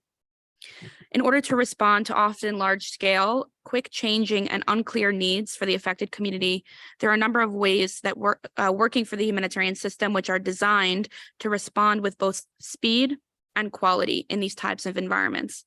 However, these models of working can often contradict traditional government mechanisms for oversight and administration. So looking at some of the administrative challenges that we've seen, these are predominantly causing a delay in the speed of which we are able to distribute aid. And in the beginning of a disaster, whether it's human, man-made or natural disaster, infectious disease, speed is often a critical component, especially when we're talking about healthcare. You often will have a large number of documentation required to import, which can be unclear, even for actors who have been present in country for a long period of time, particularly environments where you might have had a change in the government administration as part of the disaster that we're responding to or just in advance. You might have long customs clearance times due to bureaucratic procedures. For example, different items, particularly medical supplies, often require multiple ministries to sign off on documentation. And if you think about the context of a disaster where their own families themselves are affected, they might not have internet availability in the ministries. They might be overwhelmed as well with not just humanitarian requests for importation, but also the national government or private sector requests, which can overwhelm the different ministries' ability to respond with speed. You also have certain ways of working in emergency, which can contradict a national policy. For example, we're often using informed push supply chain models. One example of this for UNFPA is the reproductive health kits that we distribute in emergency, which are not designed for a specific health system or a specific national treatment protocol and guideline of a country. But however, if we did not build those kits based on assumptions and averages of countries, we would not be able to respond within 24 to 48 hours. So, they might not match perfectly the national regulatory framework around pharmaceuticals or medical supplies within a country, but then without that, we could not respond. So it's finding a balance between how we comply with those regulations is often a challenge. We often might have a lack of clarity as well around the final destination, especially for those initial consignments that are being shipped. The way that we work around assumptions and this push supply chain in many emergencies, I could tell you here from Geneva on day one, a huge amount of the commodities that are likely to be sent in that country without needs assessments being finalized just by looking at affected community numbers and infrastructure destruction. And so based on that, many governments require final destination understanding around where supplies are being shipped, which we might not have on that first few days. You also have specific requirements for items like vehicles. We're often importing vehicles for medical use, so either ambulances or mobile clinics that are built into chassis where infrastructure has been damaged. So you might have different requirements for these things, including registration of license plates, things that people don't always think about. And if the office that's required to register those plates is not functioning or is not accessible, that can cause a really big bureaucratic challenge at the port of entry. As mentioned by Karina, you often as well for medical supplies and other items as well have pre-shipment inspection or sampling requirements, which can either delay shipments of life-saving cargo or cause bottlenecks due to the lack of physical ability to get supplies sampled in country in a disaster. You may also have importation bans from specific items manufactured in specific countries, depending on the area that we're responding to for political reasons or other reasons, which are up to the authority of the national system, of course. But as I mentioned before, because we are often pre-packaging and pre-positioning items to be sent, we might not be able to remove simply a few of the items that are manufactured in a specific country. And so again, it's up to the national system to balance the ability to receive life-saving aid versus having those policies perhaps waived or eased during times of disasters. You also often have in many countries more and more local procurement regulations for items manufactured within the country itself, which is a great initiative and it supports improving the quality and accessibility of medicines in country. However, in a disaster response, the ability for organizations, even UN agencies, but especially NGOs, to do quality assurance assessments for local procurement is much more difficult than being able to import initially internationally while working to establish those oversight mechanisms and procurement practices, which would allow for local procurement down the line. You often as well have bans or long processes for importation of humanitarian items that are considered multi-use, particularly in countries where there's an ongoing conflict. This can be, for example, armored cars, which are required for many operations to be continuous. But even something as simple I've seen as IV fluids, which were determined by one national government that could be multi-used for making bombs. So these are kinds of challenges that we also have to consider when we're talking about the ease and facilitation of processes. As mentioned by Virginie, there's a need for prioritization of humanitarian cargo, particularly medical supplies that cannot, for example, in a country that is 45 degrees outside, sit outside on the tarmac for long periods of time. And so how do we ensure that within SOPs that are developed by national systems, that humanitarian cargo is prioritized for clearance? And then the last two ones related to administration I will quickly go through is a lack of process for unsolicited and unconsigned donations is something that is a really big challenge, not just for us as the humanitarian community, but for you as national governments. Unsolicited donations can clog up ports of entry and can make it really difficult for the life-saving cargo that's been prioritized to be able to be processed. And then in some situations, we've seen that the government has required that the national government be the consignee on certain importation of humanitarian aid. This is something that causes quite a big challenge for us bureaucratically and administratively. And so this is something that we've seen which can be considered within SOPs as well for easing importation. The other 2 points are a bit shorter. The second area is linked with infrastructure. And while it's not necessarily related directly to legal frameworks, it is something that is within the responsibility and remit of customs administrations often, particularly infrastructure at ports of entry. You might have a lack of sufficient space for storage of goods inside the port of entry while waiting for clearance, particularly linked with time temperature sensitive cargo like medical supplies. Maybe you don't have a cold room or a refrigerated room. Maybe there's no fuel for power generation to ensure that that room is running. And so how can we think about investments made as part of preparedness to improve the infrastructure capacity? Particularly as in many countries we see with medical cargo, there's restrictions on the use of a single point of entry. And if that point of entry into the country, for example, the airport, is no longer able to import supplies, you might not have that essential infrastructure at the alternative entry points, the sea freight points or the road freight points, which can then be used in an emergency situation. You might also not have a lack of ability to flow goods. This is a really important piece as well within the port of entry. It's not just about having space to store, but it's being able to flow goods out efficiently where you can have humanitarian actors collecting cargo in an organized manner. As well, there might also be no alternative bonded warehouse solutions which are pre-arranged by the government, which could help capacitate for that overflow of cargo if they were done in advance of an emergency. And then certain ports of entry do not have clear separation of humanitarian cargo versus particularly military cargo in a conflict environment, which can cause challenges for humanitarian actors importing aid while maintaining humanitarian principles and security of aid. And then finally, you might have a lack of ability or damage offloading and handling equipment. So thinking about how there can be backstock of these certain kinds of items which might be damaged, for example, in an earthquake. And then finally, staff capacity issues, which has been briefly mentioned, but I think it's a really important point. Not only staff capacity at the Customs Administration, who themselves might be affected by the crisis itself, but also port staff. The handling staff, the staff that are required to manage the incoming consignments themselves might also need backstopping. There's 2 quick points that haven't been mentioned that I think are worth at least raising within the frame of the discussion. One of them is particularly export requirements, which we haven't really talked about as well. Particularly in COVID, this became quite a big challenge as many manufacturing countries had export requirements for certain things like gloves, masks, other kinds of items that were used during COVID that are also used during life-saving humanitarian operations. And so having waivers in certain moments like that for humanitarian actors is quite important. And then the second point being third-party transit. For example, when we're delivering aid to Afghanistan, we often transit through Pakistan, or when we're delivering aid to Syria, we often transit through Turkey. And having policies and procedures in place which facilitate this kind of third-party transit, which are present both in Pakistan and Turkey, really help to facilitate the humanitarian aid distribution. So I'll conclude by just kind of quickly going through a few things that have worked well in different kinds of settings.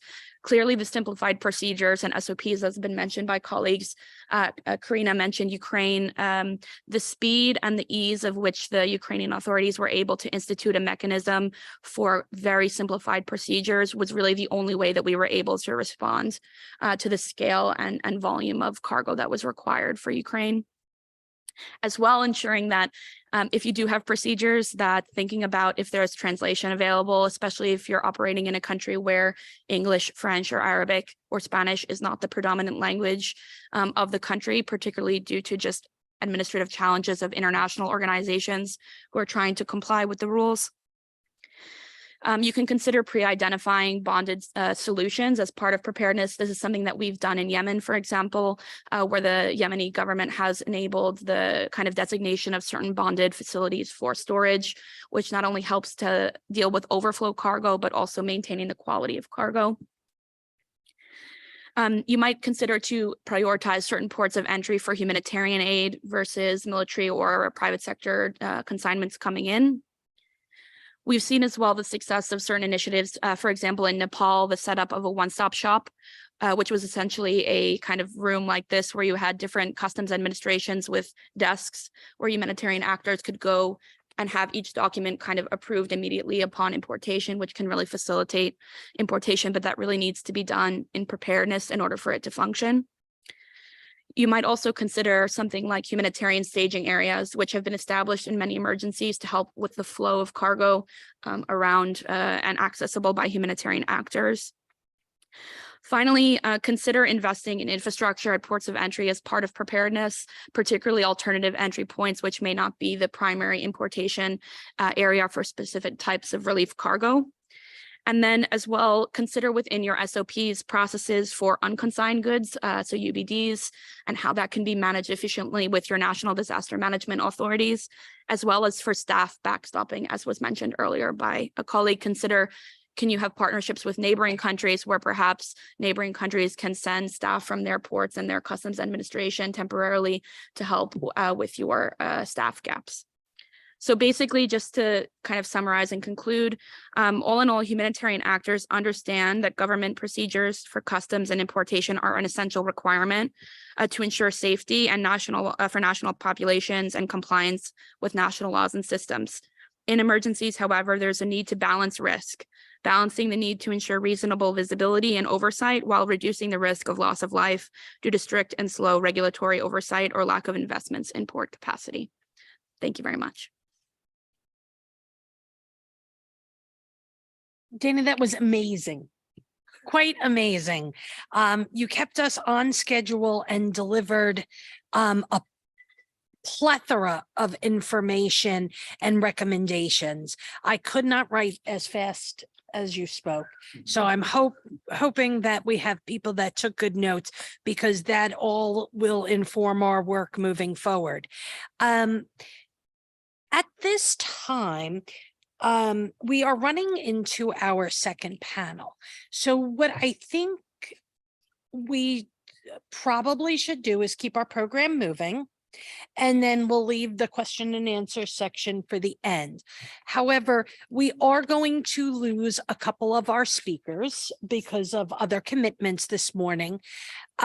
So if you have a particular question, either here in the room or online, for either Karina or Danny, that now would be a good time to go ahead and raise your flag, as they are very busy and have some other commitments they need to run to.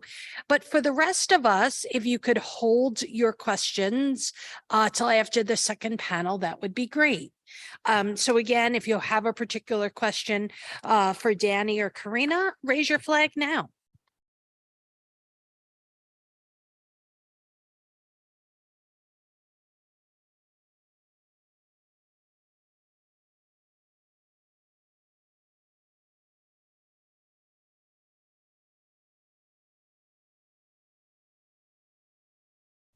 Well, if you are slowly fumbling to find that raise your hand function on your computer, here is another few seconds to get it right.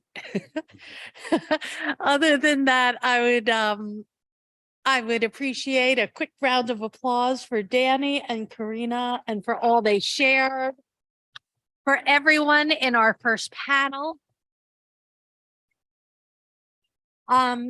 And we are going to go ahead and set up for panel number 2, and you can get your questions ready for the end of the program.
Hello, everybody, and welcome to our panel 2 discussion.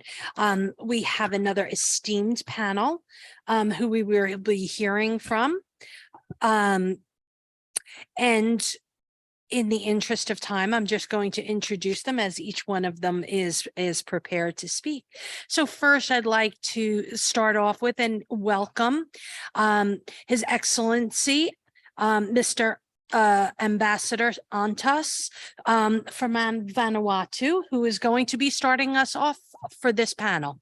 Ambassador, I turn to you.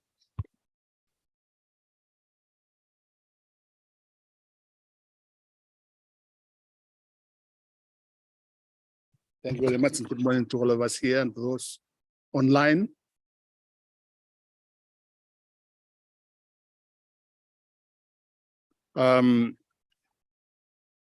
I should start off by saying that the earlier sessions were also very useful, and there are things that I want to say which had been covered in the first session.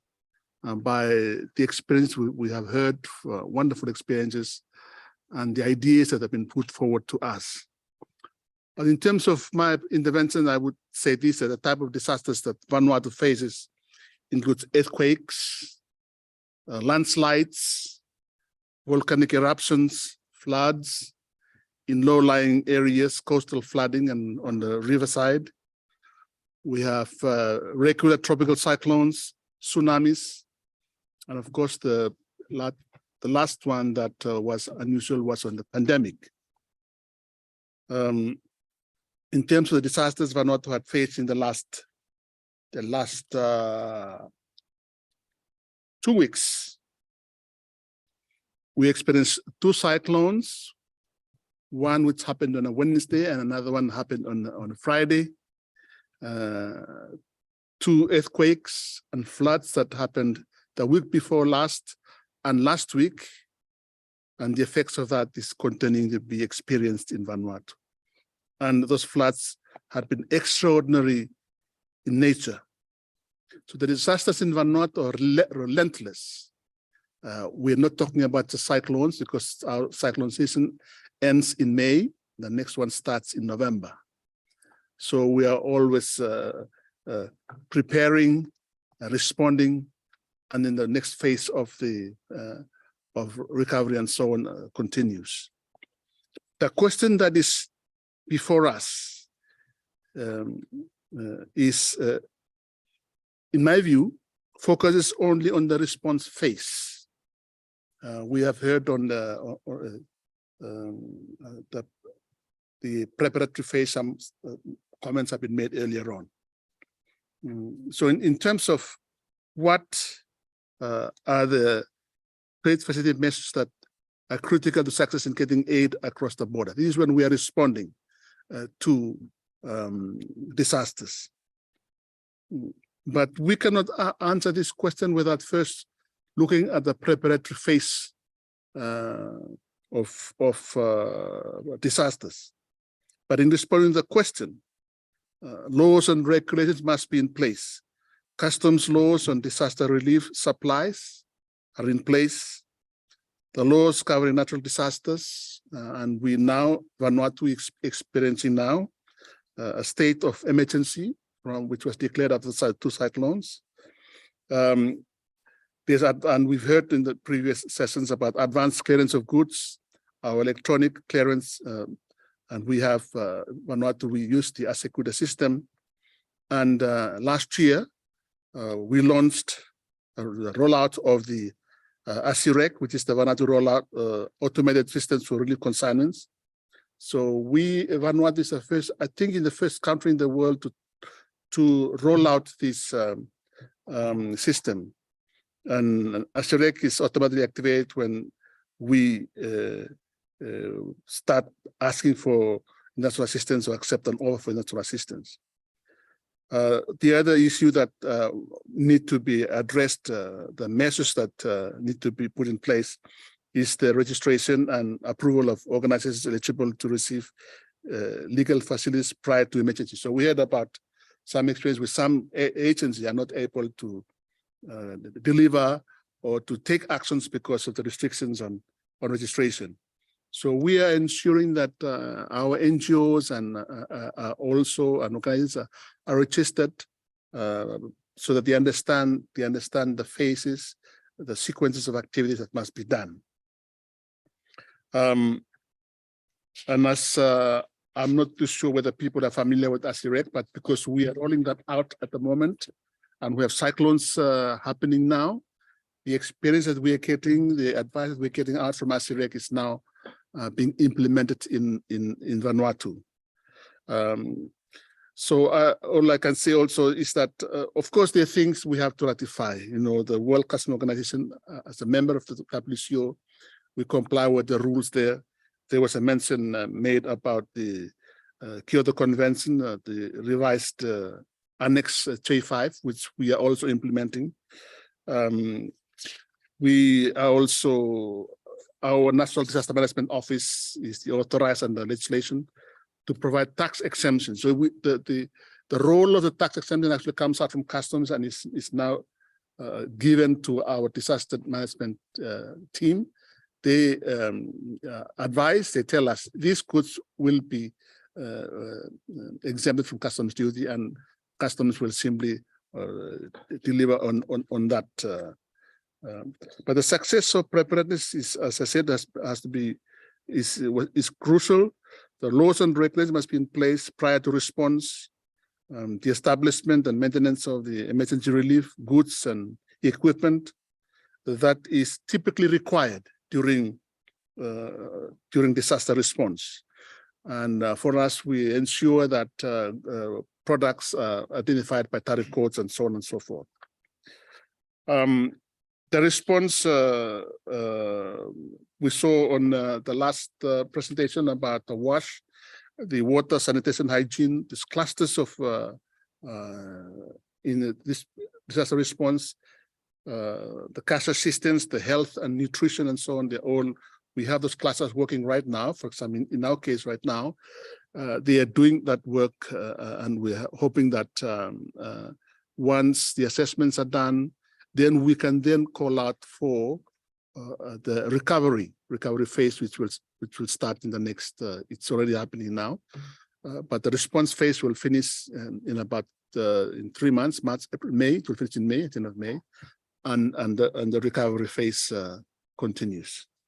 Madam Chair, sorry, my time is up, but I just want to say that in terms of the question about the contact point, the single contact point, even if you're a customs officer, the single contact point is our disaster management office. Because of our experience in disaster management, we had to be very strict in the way the contact managed, and then that is then translated to the other technical agencies. Thank you.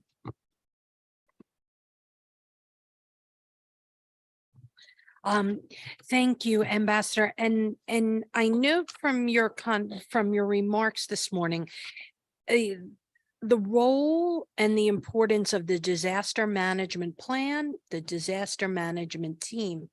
That is one of the things we hope to have a moment to talk about is after we're done with the presentations of how have those that already have a disaster emergency management plan, what is that relationship? Is there a relationship that has been built with their national trade facilitation committees? Or is it something we should be thinking about? But I appreciate your remarks on that. Next, we're going to hear from Ms. Esterlina Alapate, representing Tonga. Thank you.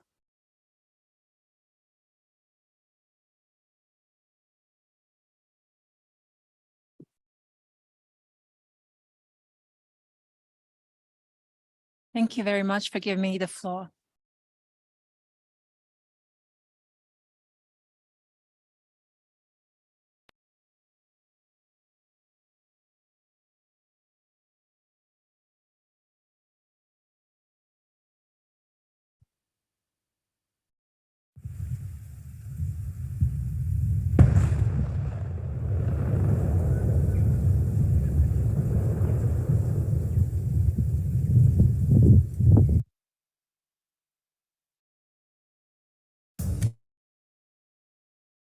What you just heard is the sound of the Hunga Tonga Hunga Ha'apai undersea volcano that erupted in Tonga on the January 14th, 15th, 2022, the largest volcano eruption in the 21st century.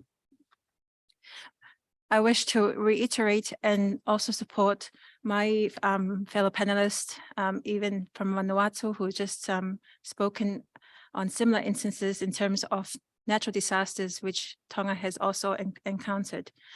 My presentation would focus on an overview of what Tonga actually experiences and also the challenges faced, lessons learned, and what the trade facilitation can actually look at in proceeding in undertaking disaster preparedness. Tonga is a small island developing state located in the Southwest Pacific. Tonga's geographical, geological location makes the country highly susceptible to hydrometeorological events such as the tropical cyclones, tsunamis, sea level rise, earthquakes, and droughts, which has resulted in casualties, property damage affecting agriculture, fisheries, and tourism facilities, and the displacement of people. The magnitude of the Hunga Tonga Hunga Ha'apai volcanic eruption had eruption plumes that dispersed ash of between 5 to 50 millimeters and thickness across the Ha'apai, Tongatapu, and Ewa island groups, while the subsequent tsunami had waves of up to 15 meters. These events were entirely unexpected and unprecedented in nature.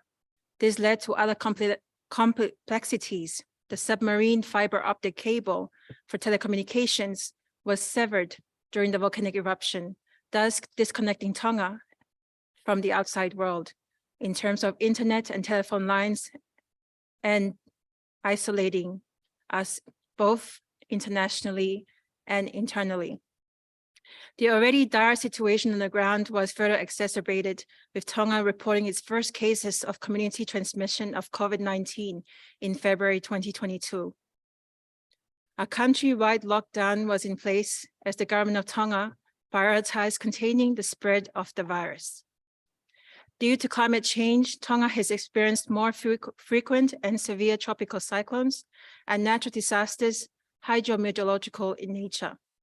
The Tonga Hunga Ha'apai volcanic eruption and tsunami in 2022, though most recent and smaller in terms of economic damages, equivalent to US 90.4 million or 18.5% of GDP in comparison to Cyclone Gita and Harold, however, for the tourism sector, potentially more damaging.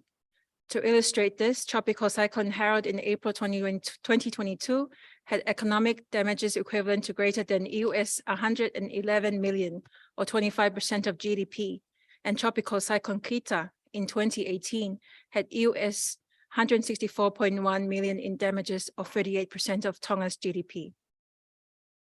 During the Hunga Tonga Hunga Ha'apai crisis, there was no internet connectivity due to the damage of the submarine telecommunications fiber optic cable.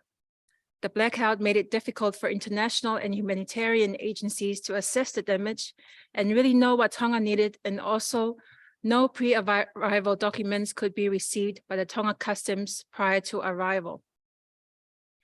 Customs and border agencies faced an influx of imported vaccine donations, which was difficult to clear on time, compounded with stringent COVID-19 protocols implemented nationally on no contact shipments of aid arriving in form of government and humanitarian and relief agencies were applied. This affected the response on how relief supplies were to be handled. All relief items arriving into Tonga at that time were through the main point of entry, either a port or airport, was held in the government relief supply warehouse for 72 hours before being released as part of the government's contactless response. Logistics challenges impacted the timely shipment of equipment to Tonga, including disruptions in global supply chains, issues with import levies, and the availability of flights for cargo. The COVID-19 lockdown enforced in Tongatapu since February 2022 impacted the availability of humanitarian focal points on the ground. Tonga's borders remain closed, and all pandemic protocols remain in place, including 3-week quarantine for anyone arriving from outside the country. But this also means that aid groups must work with Tonga remotely, which is not easy. But the groups were willing to do whatever it takes to help, and that included the International Federation of the Red Cross and other agencies relying on skeleton staff and a core group of volunteers to do essential contactless distribution. During the drastic events of the Hunga Tonga Hunga Bai, governments, donor partners, and humanitarian and relief agencies swiftly mobilized to deliver the need required, consisting of humanitarian relief supplies, assisting with the restoration of the communication, cash grant, and direct funding arrangements for recovery efforts. Humanitarian supplies arrived in the capital, Nuku'alofa, through contactless drop-off and release. All shipments had to undergo disinfection and 72-hour quarantine before being moved. The Tonga Customs grant exemptions of all customs duties, excise taxes, and charges for relief consignments. Localization of humanitarian action in Tonga has been influenced by recent humanitarian responses, for especially the recent eruption and tsunami, including response to previous tropical cyclones. The humanitarian response architecture in Tonga uses the cluster system. The government of Tonga has adopted a localized cluster approach with 10 clusters, including safety and protection, health, nutrition and water, sanitation, and education, with support from international and regional agencies within the Pacific Humanitarian Team. All the clusters are led by government ministries and coordinated by the National Emergency Management Office, or NEMO, as a focal point, while the NEMO reports to the National Disaster Council of Cabinet Ministers. Lessons learned. In mitigation of the crisis dynamics, the government immediately activated its key emergency institutions to lead the post-disaster response and coordinate humanitarian aid. Tonga has a well-developed disaster recovery framework, which has been strengthened in recent years through the generous support of development partners and lessons learned from previous encounters of similar events. On January 18, the government activated the cluster system to coordinate humanitarian partners. The National Emergency Fund was fully laid down to finance urgent repairs to key infrastructure and commence the ash cleanup. The government also quickly initiated a package of relief measures to mitigate the negative impacts on households, communities, and businesses. This is where I will start to discuss the overlaps with trade facilitation agreement issues. Through the expedited clearance to facilitate the import of vaccines, medicines, and medical products developed in collaboration with the World Bank Group, what worked was establishing a small multi-agency lead team comprised of trade, biosecurity, health, and customs officials. Expedited clearance briefing was provided to border organizations, a physical walkthrough and observation of each border agency process, identified areas for improved coordination, and a real-time understanding of the logistics procedures to support timely delivery of vaccines. Not only that, development of coherent fit-for-purpose fact sheets for commercial and private importers as required by the private sector, in turn, will also be helpful for donors, and a guideline relating to importation of critical vaccines, medicines, and medical products in response to COVID-19 preparedness, critical humanitarian and relief shipments, and in strengthening the resilience of Tonga's national and international pharmaceutical supply chain. Not only that, but agency coordination and understanding enabled quick mobilization for expedited clearance of the first consignment of COVID vaccines before COVID actually arrived in Tonga. And this reduced the whole process within 3 hours. The documentation requirements encourages pre-clearance arrangements to be in place. Furthermore, implementation of further facilitation measures, including authorized operators for trusted importers, improved coordination with the Ministry of Health. The World Customs Organization also conducted a workshop for Tonga in September 2022 through the support and from the government of Japan to develop standard operating procedures that refines the roles and procedures to facilitate the processing of relief consignments. The outcome from this was a robust standard operating procedures, which resulted in the establishment of a list of essential and relief goods coordination mechanisms, and cooperation with other government agencies. The important role that customs play was also emphasized in managing disruptions and the perspective of humanitarian actors alongside the operational challenges they face, providing a platform to unite efforts and strengthen cooperation among disaster management stakeholders in Tonga. A practical guide to customs clearance and regularization of relief consignments in the event of natural disasters and other disruptive events was developed. This will be used in conjunction with the Tonga Disaster Management Act, which is when it is adopted. By considering efficiency in the supply chain and in relation to medicines, transport, and cross-border trade rules applicable to consignments containing humanitarian assistance, other factors must be taken into consideration, such as ministries and cross-border regulatory agencies that have roles in facilitating humanitarian and relief consignments. All need to be involved in disaster management, preparedness, and relief planning and implementation, particularly for high regulated items such as foodstuffs, vaccines, medication, medical equipment, vehicles, and telecommunications that may require specialist or rapid release at the border.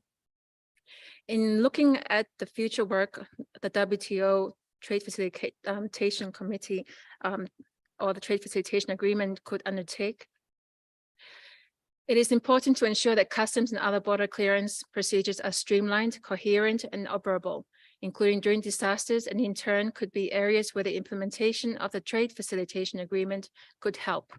Development of standard operating procedures that are fit for purpose plays a critical element in ensuring that all relevant agencies at and behind the border are aware of their roles in expediting the release and clearance of humanitarian shipments.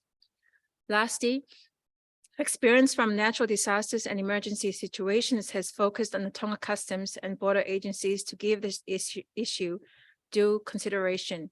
The performance at the border has improved, but what remains is realizing existing gaps in policies, plans, budgets, and decision-making processes. Ongoing reforms, training, and awareness raising will assist in facilitating a coordinated and efficient approach to expediting national resilience and preparedness for unforeseen disasters or pandemics. I thank you. Once again, I'm desperately trying to write down all the very valuable information you just shared and your suggestions for work that the committee can undertake and help doing that. I think your last point on gaps in order to think about building resilience and preparing does start with gaps. I now start with that and then go back to the beginning to go through all that you've taught us today. Thank you. I am now going to turn to the gentleman on my left, Mr. Raymond Batak from the Mission of the Philippines. Over to you. Thank you. Thank you, Christina. Philippines is pleased to be part of this initiative by the US and the Secretariat to have these conversations on disaster preparedness, to exchange experiences, best practices, and challenges in mobilizing humanitarian aid across our countries. In a world that seems to be facing more devastating natural disasters, we are one with the objective of discussing how future work in the TFC can help identify and close those gaps to ensure that humanitarian assistance moves more quickly and efficiently between our borders. The Philippines, as you may all know, is situated in the Ring of Fire, which is a path along the Pacific Ocean that covers around 15 countries. The Philippines has around 24 active volcanoes, and we also have a number of earthquakes that we have to go through each year. The Philippines is also visited on an average around 20 tropical cyclones per year. Maybe 4 or 5 of these can be considered, as deadly or destructive typhoons. So our country is always at risk of a major natural disaster. By far, the most significant disasters we face are from tropical cyclones or typhoons. And while modern technology has helped us better prepare for these kinds of events, loss of lives and damage to property and sources of livelihood still can't be avoided. In our experience, humanitarian agencies and partner governments mobilize aid very quickly, and our government has strong mechanisms to ensure humanitarian goods from foreign sources get to those in need as fast as possible. When Typhoon Haiyan hit us in 2013, we received aid from foreign governments like the US, the EU, Japan, the UK, Australia, and NGOs in the form of tents, generators, water filtration systems, food, and medical supplies, over hundreds of millions of dollars. But like many of those who spoke before me, even if humanitarian aid is available, we continue to face a number of challenges once these get to our borders. I'd like to give a couple of examples. When disasters like these strike, there could be a situation that the national, provincial, and local governments are all working in parallel to get assistance to affected areas. If you're a mayor or a governor on the ground, you want to act as quickly as possible. But this could also mean multiple contact points, different documents or procedures that cause confusion among the aid agencies. In a more recent example, during the early days of the pandemic, our local government units had different quarantine measures.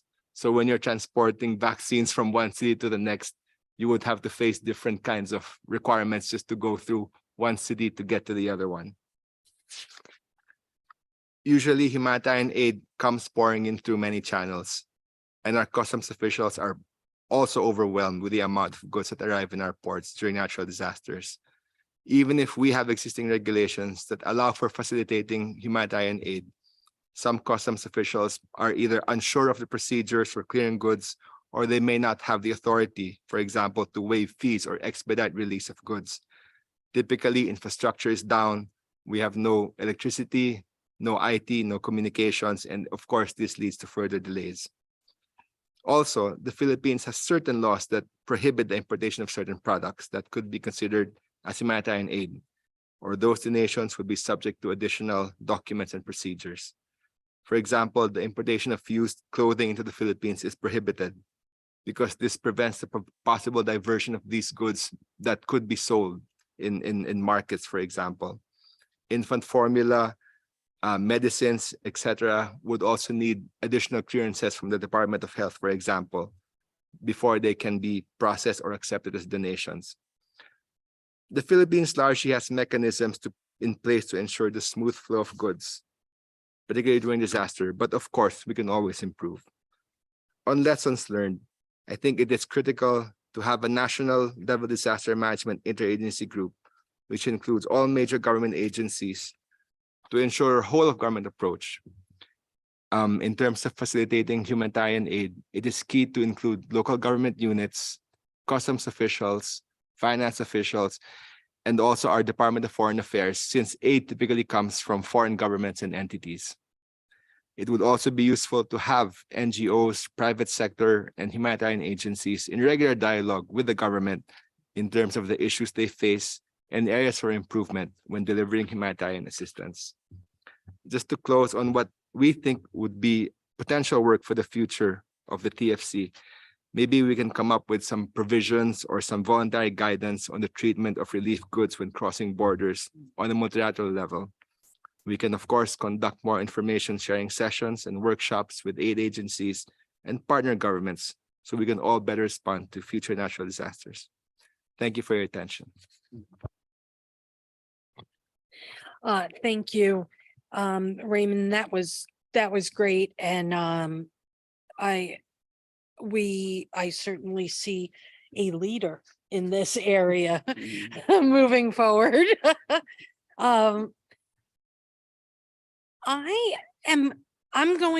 We have our speakers in a particular list right here, but one of the speakers at the very end has reached out a little bit about a new concern on time. So with the indulgence of the rest of the panel, I'm going to first move instead of to Ms. Mulki Abdullah, we're going to have Mr. Paul Molinaro, Chief Operations Support and Logistics, World Health Organization, speak to us first, and he is online. So moving to you, Paul.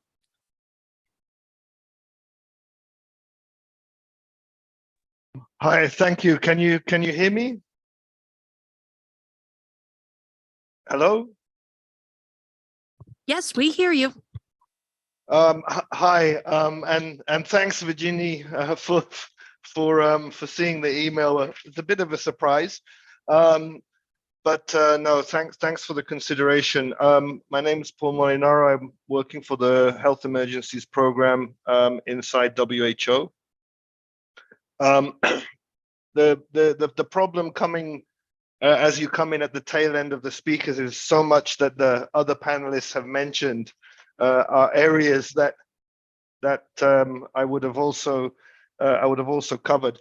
I'll just go through into some of our experiences during COVID, and just the caveat that obviously being WHO, the focus is very much on the sort of health emergency piece, rather than overall disaster management, but there are definitely some overlaps and similarities.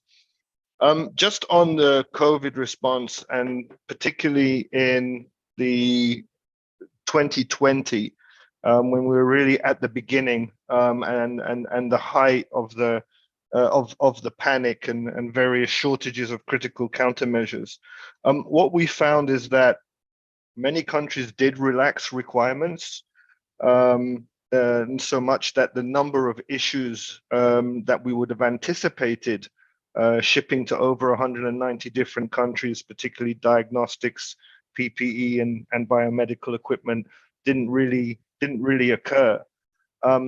So states have the ability to be flexible if there's the political will to make it so. I think the administration can quite quickly fall into line and go with the priorities of the day.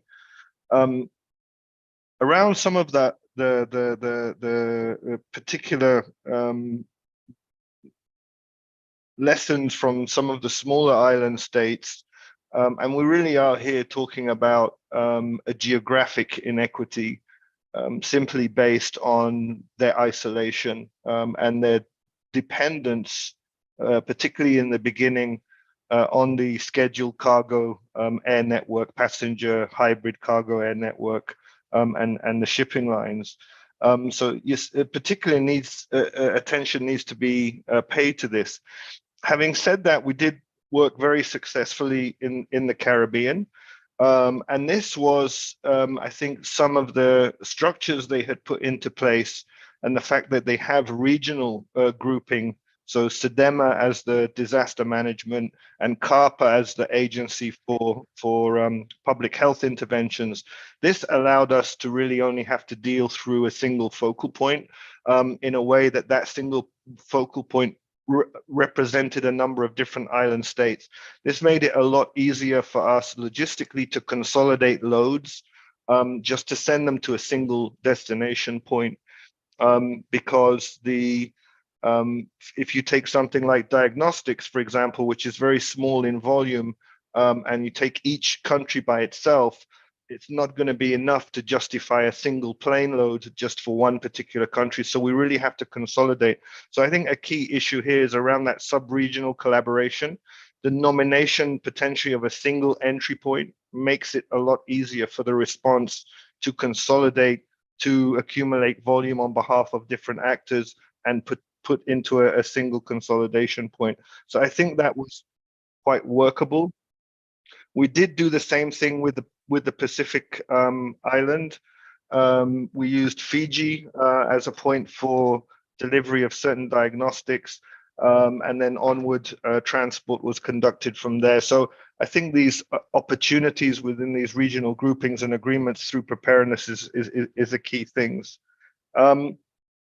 I think Daniela did mention some of the issues around exportation. We did find this. We had cases where one of our standard response kits, the interagency emergency health kit, we had problems on exportation simply because of one item, which was gloves, which was under some kind of export restriction. So that really ended up affecting a lot of our other operations. And each time we come across a case like this, it requires a lot of letter writing, note verbals, attachment of documentation, which was quite onerous on the team. So I think this is another area to be closely looked at, and is indeed a hot button topic right now in the intergovernmental negotiating body discussions around a pandemic instrument in 2024. So I think a lot of the interactions we can have in this forum and recommendations and any work activity can also feed into a little bit into that process. So I'd be very keen to follow that on. I think Daniela and one other speaker had also mentioned this pre-clearance, what we call green light, that can cause quite a lot of difficulties for us. I think the example of, well, we cannot send the documentation for pre-clearance until it is prepped for shipment. And if we are talking about a large-scale response, we can have quite a lot of shipments backing up on the supplier premises, waiting for these pre-clearances, and we start getting issues with the vendors. The other thing is we can't actually affect payment to the vendors until those shipments have been picked up by our freight forwarder. So we come under a lot of pressure from the manufacturers in terms of being able to pick produce up, because in some cases we're waiting 2, 3, 4 weeks for a pre-clearance. So this is something also worth looking at. I think some of the NGO colleagues, MEDAIR, had mentioned the difficulties they have with registration, their status, their duty-free status, and their ability to move, and again, medical countermeasures into a country. I think here is something to perhaps look at. WHO, we are sometimes asked to facilitate this. We're happy to do it without becoming a consignee, because our privileges and immunities are for ourselves. But there are very reputable medical NGOs that do have a stringent quality assurance and a well-regulated procurement process that could perhaps be given some kind of exemption and waiver. Again, presupposing that they match the regulatory authority requirements on quality assurance. And just on that, it does, and I think the example of Tonga was very illustrative. It's a even at the national level, it's a multi-agency and multi-administration approach to this, almost like a whole of government. If you're talking about specific medicines and countermeasures, we're having to involve the national regulatory authority, which is sometimes quite independent. You're having to involve the Ministry of Health. You're having to involve the public health agency that is in charge of the health response, an institute or a disease agency, and then potentially the disaster management agency, then the Ministry of Finance and Customs. So I think as much of as possible, that example Tonga gave of having walkarounds with various different personnel who are going to be implicated in this kind of activity is probably a good thing. And around those special operating procedures that can be jointly designed to be able to facilitate this. On overall clearing delays, and I won't go into it, they've been very illustrated by some of the previous speakers, but one of the things is if we do sometimes have to have multi-agency cargo or multi-products in a single shipment against a single airway bill, rather than hold up everything at the airport while we wait for clearance, this potentially threatens us with airport storage charges. We should have the means through emergency regulations to at least separate and quarantine somewhere the shipment that is of concern, but meanwhile let the other pieces go through. So I think also this taking a look at national emergency measures and waivers is something that would be useful. From the side of WHO in our work, looking at the various different capabilities for being ready for health emergency preparedness and response, we're certainly looking at putting together critical list of medical countermeasures for various different hazards and different events, and would certainly encourage at the national level to pick up on that list and utilize this as potential lists that should be streamlined or imported through a fast track and no tariff process. The other piece I would say is worth looking at. We had the example of kind of the electronic information system. I think that transparency, that quick information sharing, the ability to share documentation is clearly a direction we want to go.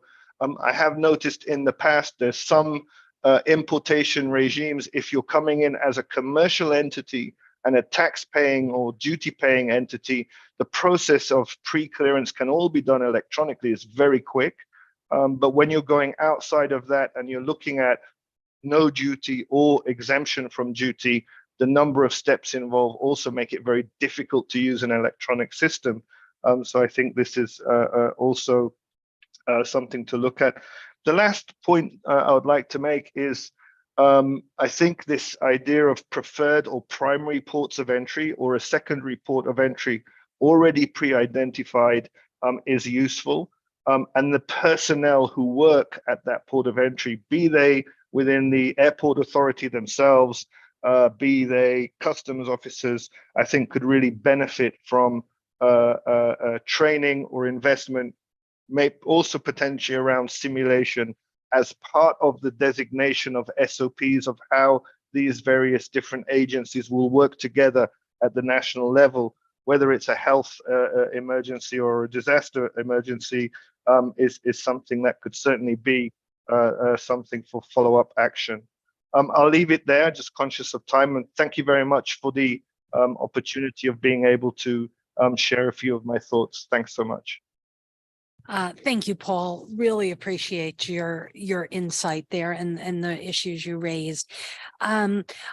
My eyes skipped right over it unintentionally. We still have to hear from the Director General Ilak of Madagascar. He will be joining us online. Please go ahead.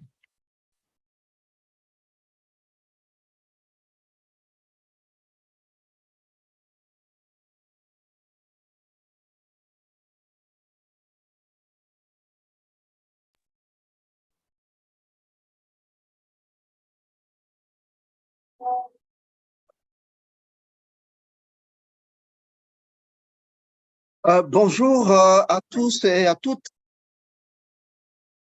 Je me présente. Je suis donc le général Elak Olivier Andakaza, directeur général du Bureau national de gestion des risques et des catastrophes à Madagascar. Je remercie d'abord à l'OMC de nous avoir invités pour cette réunion et discussion très importante. Je n'ai pas préparé donc ma présentation, mais je vais essayer de résumer en discours cette présentation.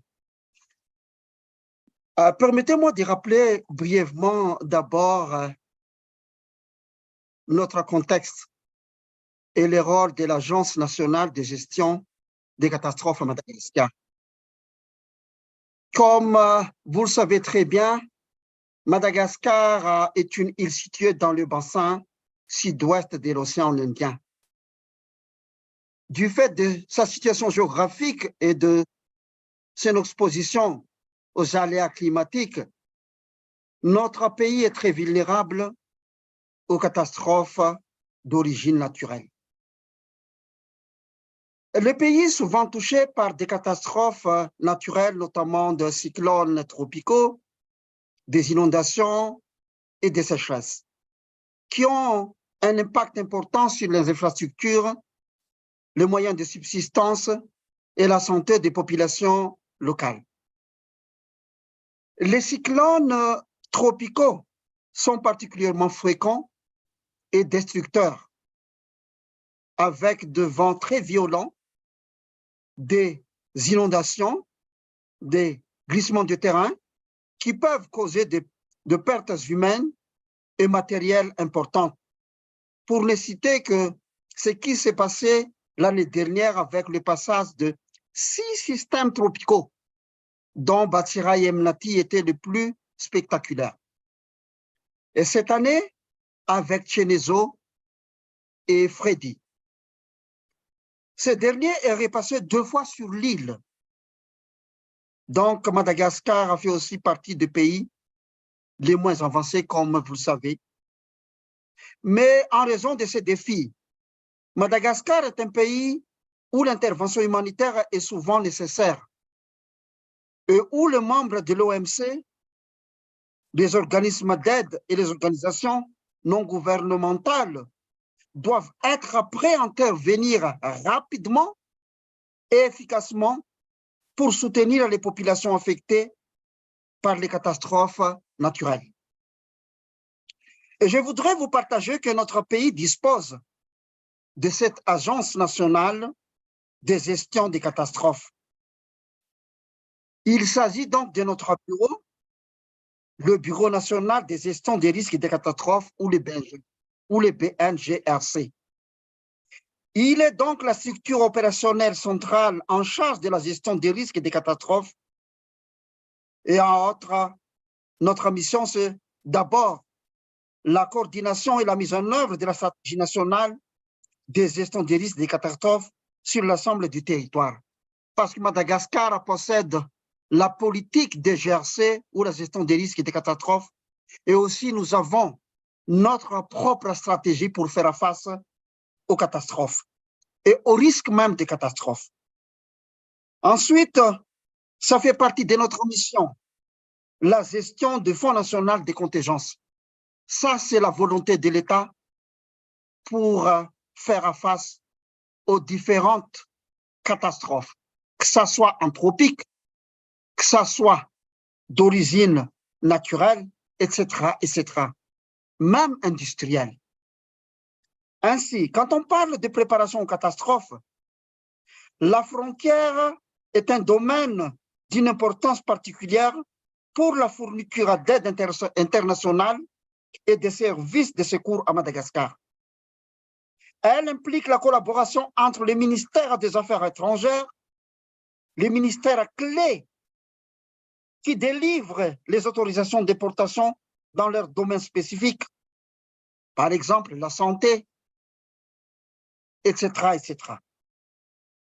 Et aussi donc les services douaniers, la sécurité aux frontières et les agences de gestion des urgences pour garantir une réponse rapide et efficace.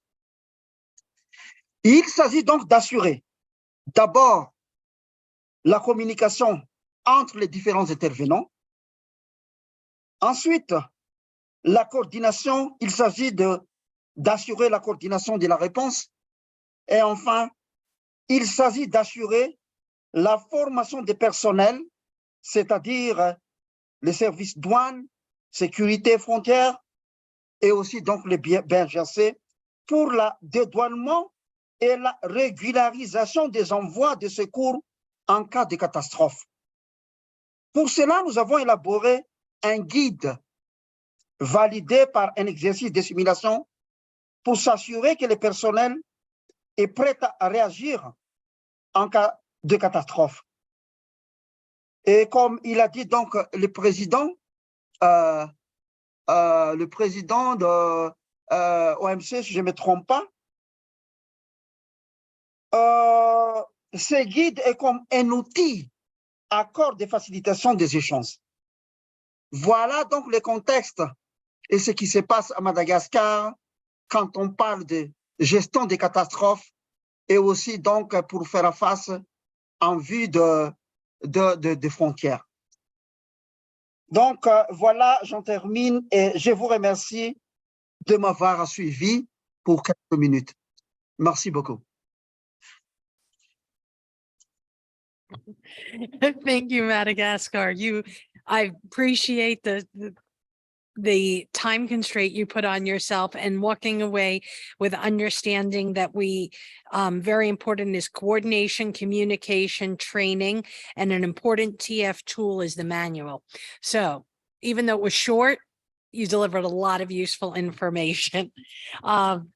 And now I'm going to turn to Ms. Mulki Abdullah, Field Supply Referent with MSF. Thank you. I know we are all ready for lunch, so I will try to make it as quick as possible.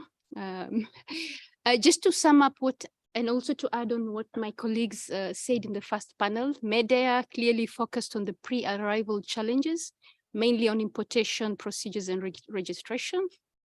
UNEFPA, they focused a lot on the arrival challenges that we are all facing with limited infrastructure, frameworks, capacity building, and financial investment needed.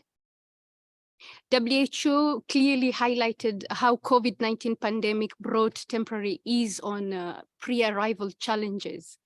I will try to build on that and make it as quick as possible. To introduce a little bit what is MSF and who we are. So Médecins Sans Frontières, we are an international organization.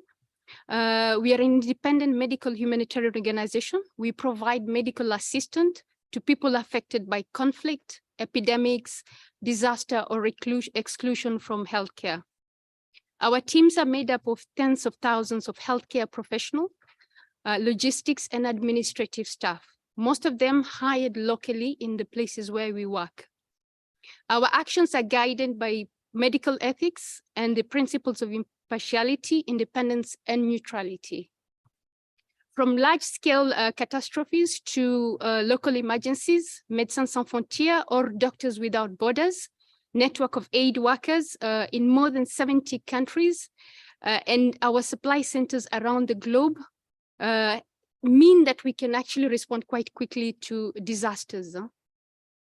Our response is developed through extensive collaboration with national actors, taking into consideration the importance of local effort, strategies, time, and quality pertinence.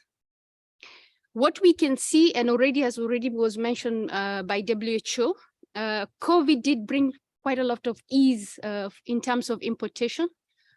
However, what is really important to notice, and I would like to also to bring attention to, is that pre-COVID, the legal framework and the pre-arrival constraints that we were facing in terms of importation of humanitarian medicines, consumables, and medical equipment was extremely complex, and it was already getting very lengthy.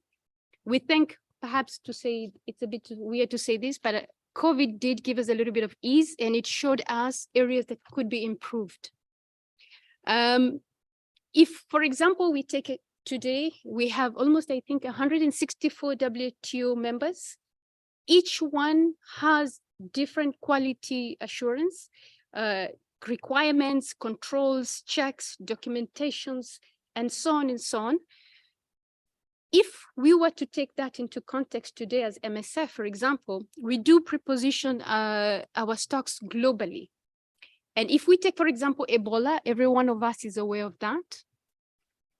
As a scenario with the potential of global outbreak, and we say that today, all of us, our challenge is to build stocks and to preposition them to be readily deployed at any moment. So what do we need to do? On one condition is to make sure that we respect each and every 164 WTO member requirements, national regulations, and so on and so on. We know that already from the experience we have so far, that one, it's not humanly possible to do that. And why we say that is because already mentioned by MEDEA, UNEFPA, WHO, is that it requires us to rediscuss and renegotiate with each member state to give us ad hoc waivers to be able to ship in goods when the disaster strikes or when we are already in a response mode. This, from experience, can take days, can take weeks, can take months, and some places it takes almost years to have that. What it also means is that we need to resource the same product to different suppliers out there.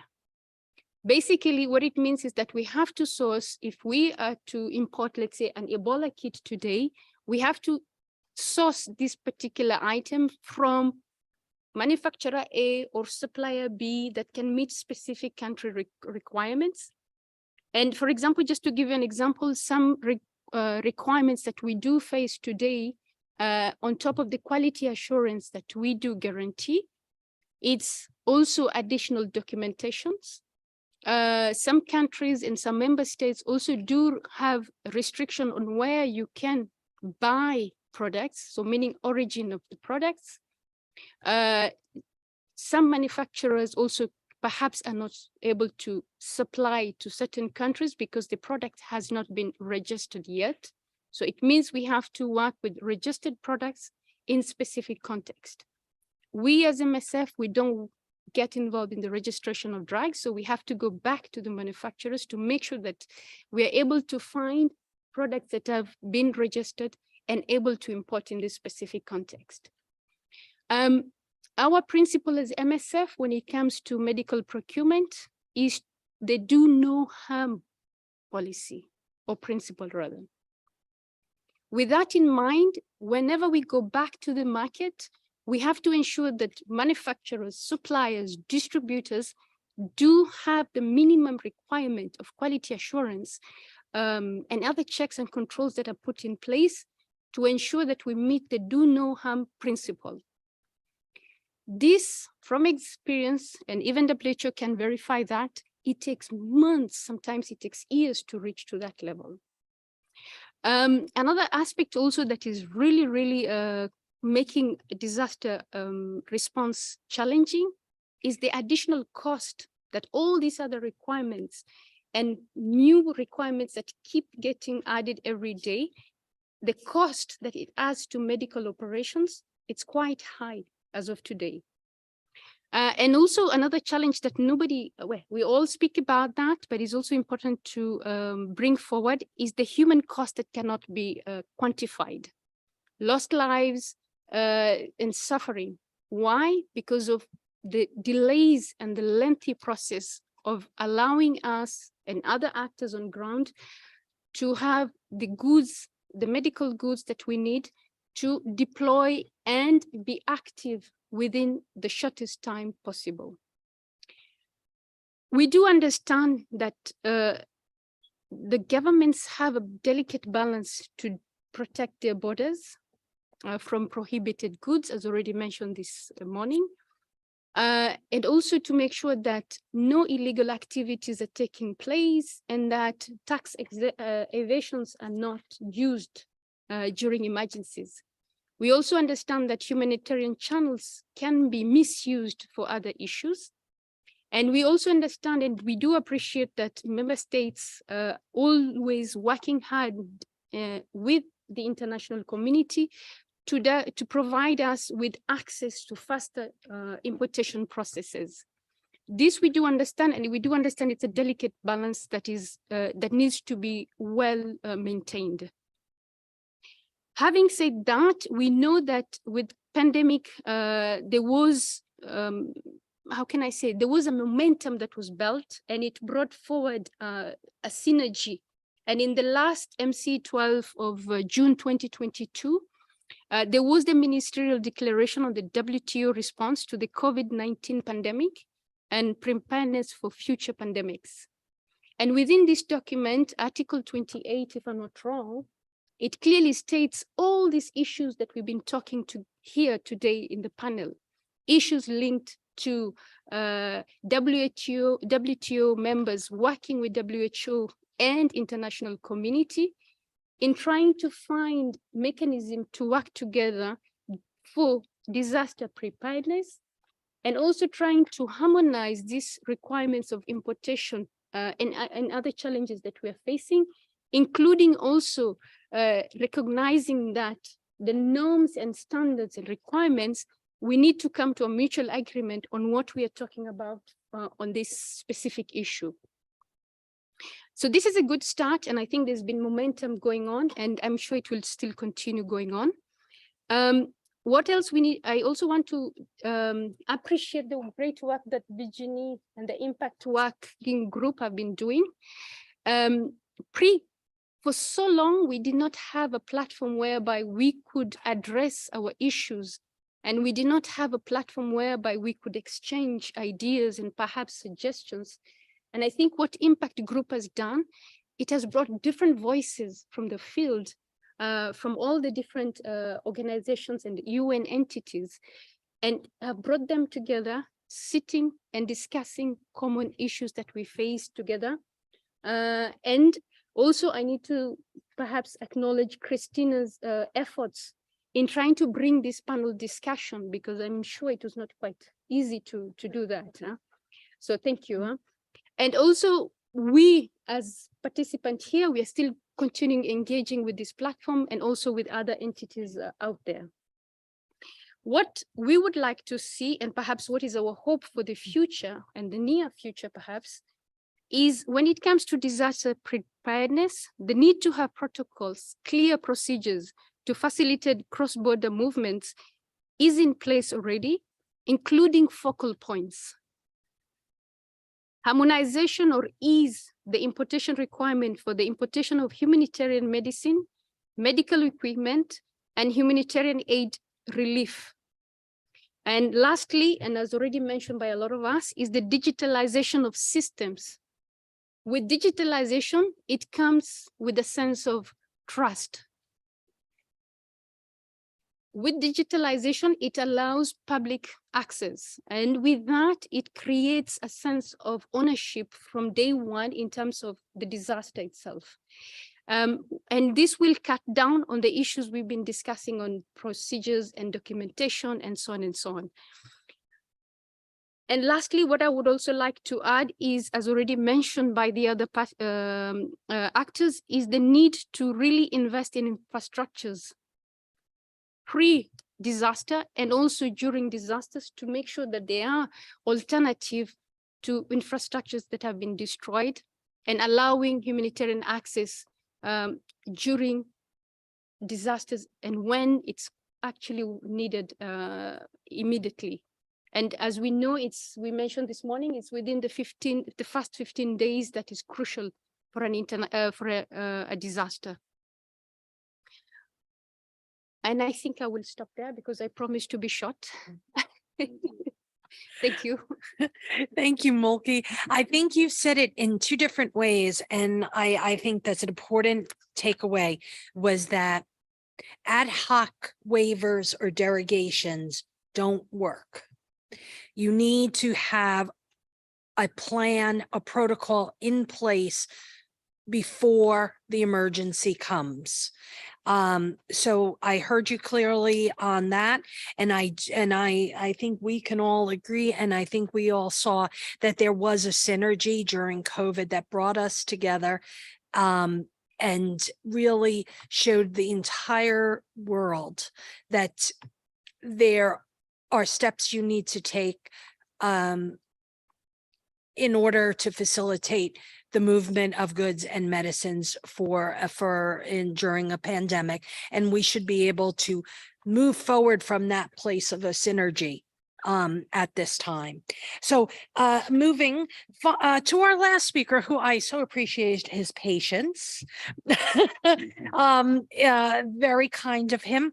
It is Mr. Nelson Castano, who is the manager of the operations coordinator for disaster and crisis preventions, response, and recovery with the International Federation of Red Cross and Red Crescent Societies.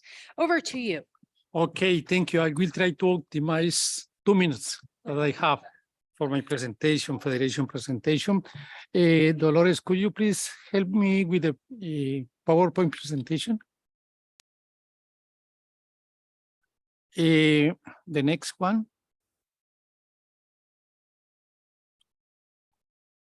Yeah, I will try to summarize the key messages that the Federation would like to share with all of you, but I will take advantage of the presentation of the previous colleagues and panelists, etc.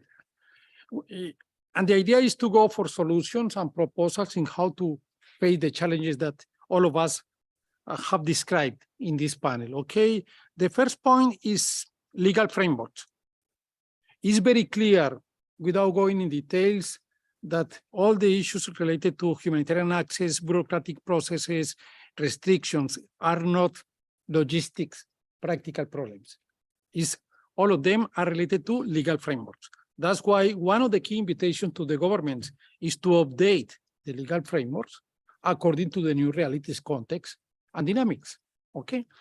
And the second point is about the legal frameworks alone without procedures are not enough.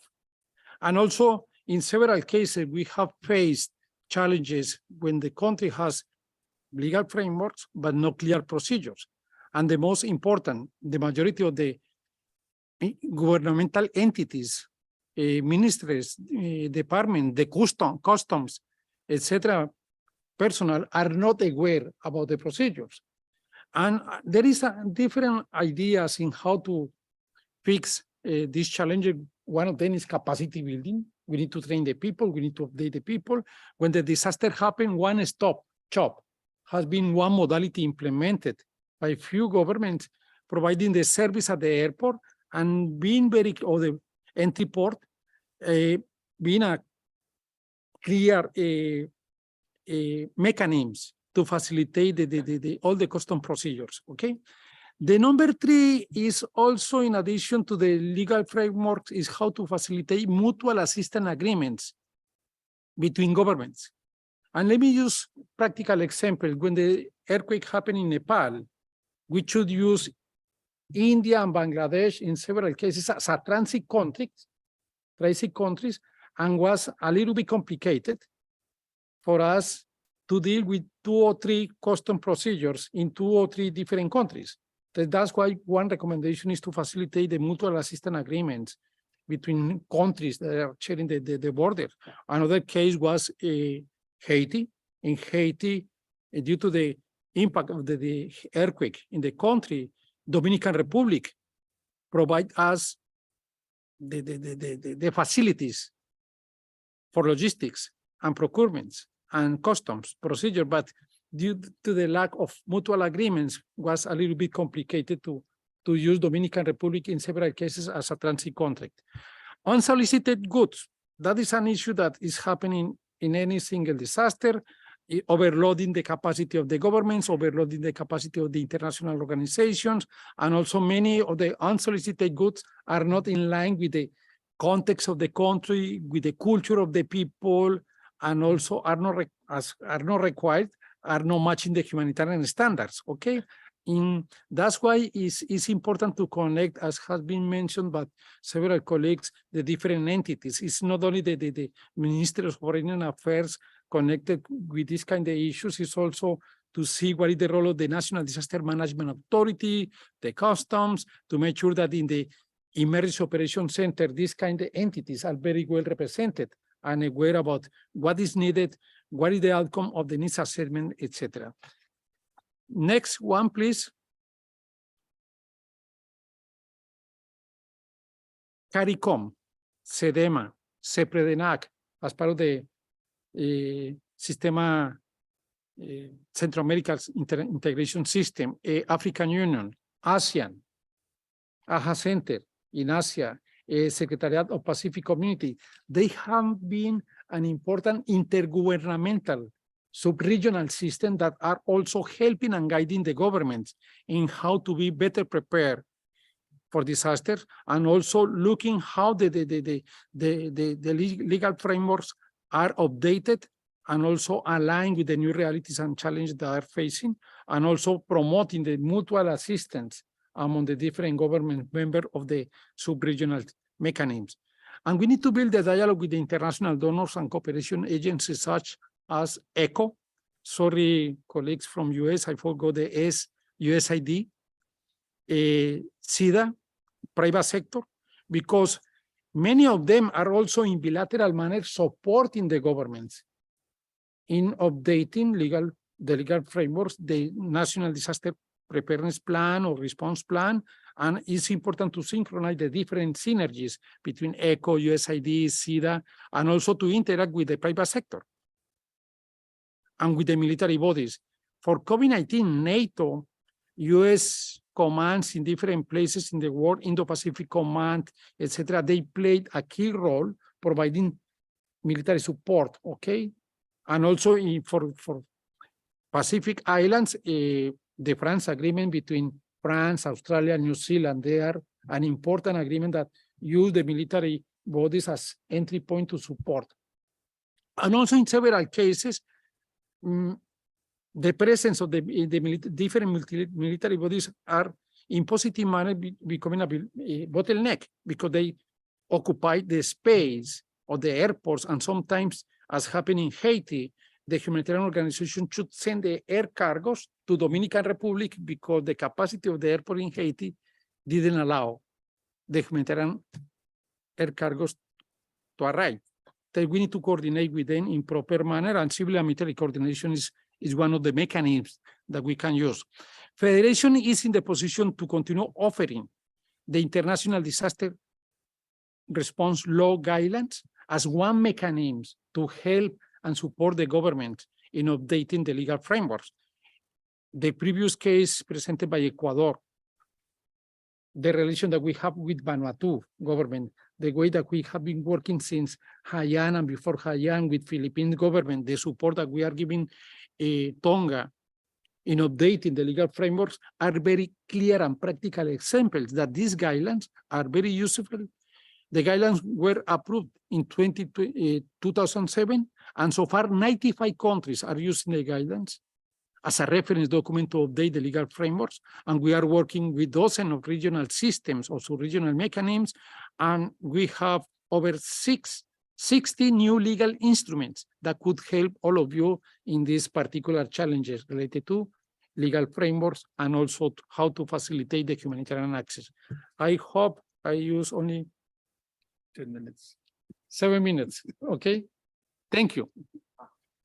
And sorry, the last one is the contact details, because that is one of the most important. We have here Isabel. She is the team leader of the disaster law program in the International Federation. And we have over there Juan Galvez. He is our technical colleague working in the logistic department, supply chain. Thank you. Thank you, Nelson. That was great and very fast. That was wonderful. And let me just repeat my three takeaways there. You need a clear legal framework. The procedures need to be clarified and clear for the implementation of that framework. And that in order to do that, you need trained personnel to implement those procedures. And you have quite a few of legal instruments available for countries to look at and use as sources. 95 already using them as guidelines is quite a large number. We are coming to the end. We have come to the end of our program. We've had two fantastic panels. I'm very sorry we don't have time for questions. I thank the interpreters for giving us these few extra minutes. I hope they will give me an additional 60 seconds. Just to explain that we don't, this was just the first conversation. This was the first time. We are now building a relationships with the NGOs. We have experienced members in the room. This is the first of more conversations to come this year. We already know we have other thematic sessions in this that is attached to the Trade Facilitation Committee. We will again talk about humanitarian shipments and AIDS. We have the transit session in June. We have donors to come speak in October.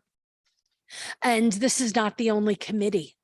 We have other committees that we can also show this expertise, share this expertise that we hear from our NGO colleagues and our experiences, that then we can expand our reach and raise this issue to the prominence that it needs in this organization, because it's a long time coming. Disasters have been part of our world for hundreds of years. The WTO has been in place since '95. The time has come really to do some work in this space, recognizing that the synergy from COVID is the what we jump off from. We had the synergies, we all experienced it. It's now a global issue. Let's harness it now. Let me offer my thanks and gratitude to Dolores and Maria and the rest of the Secretariat, of course, to our chair for opening our session today, for your wonderful remarks and your guidance in the committee. And again, my most sincere thank you to all of our participants, the NGOs, and our fellow members that shared their experiences. Thank you again, and bon appetit. Merci.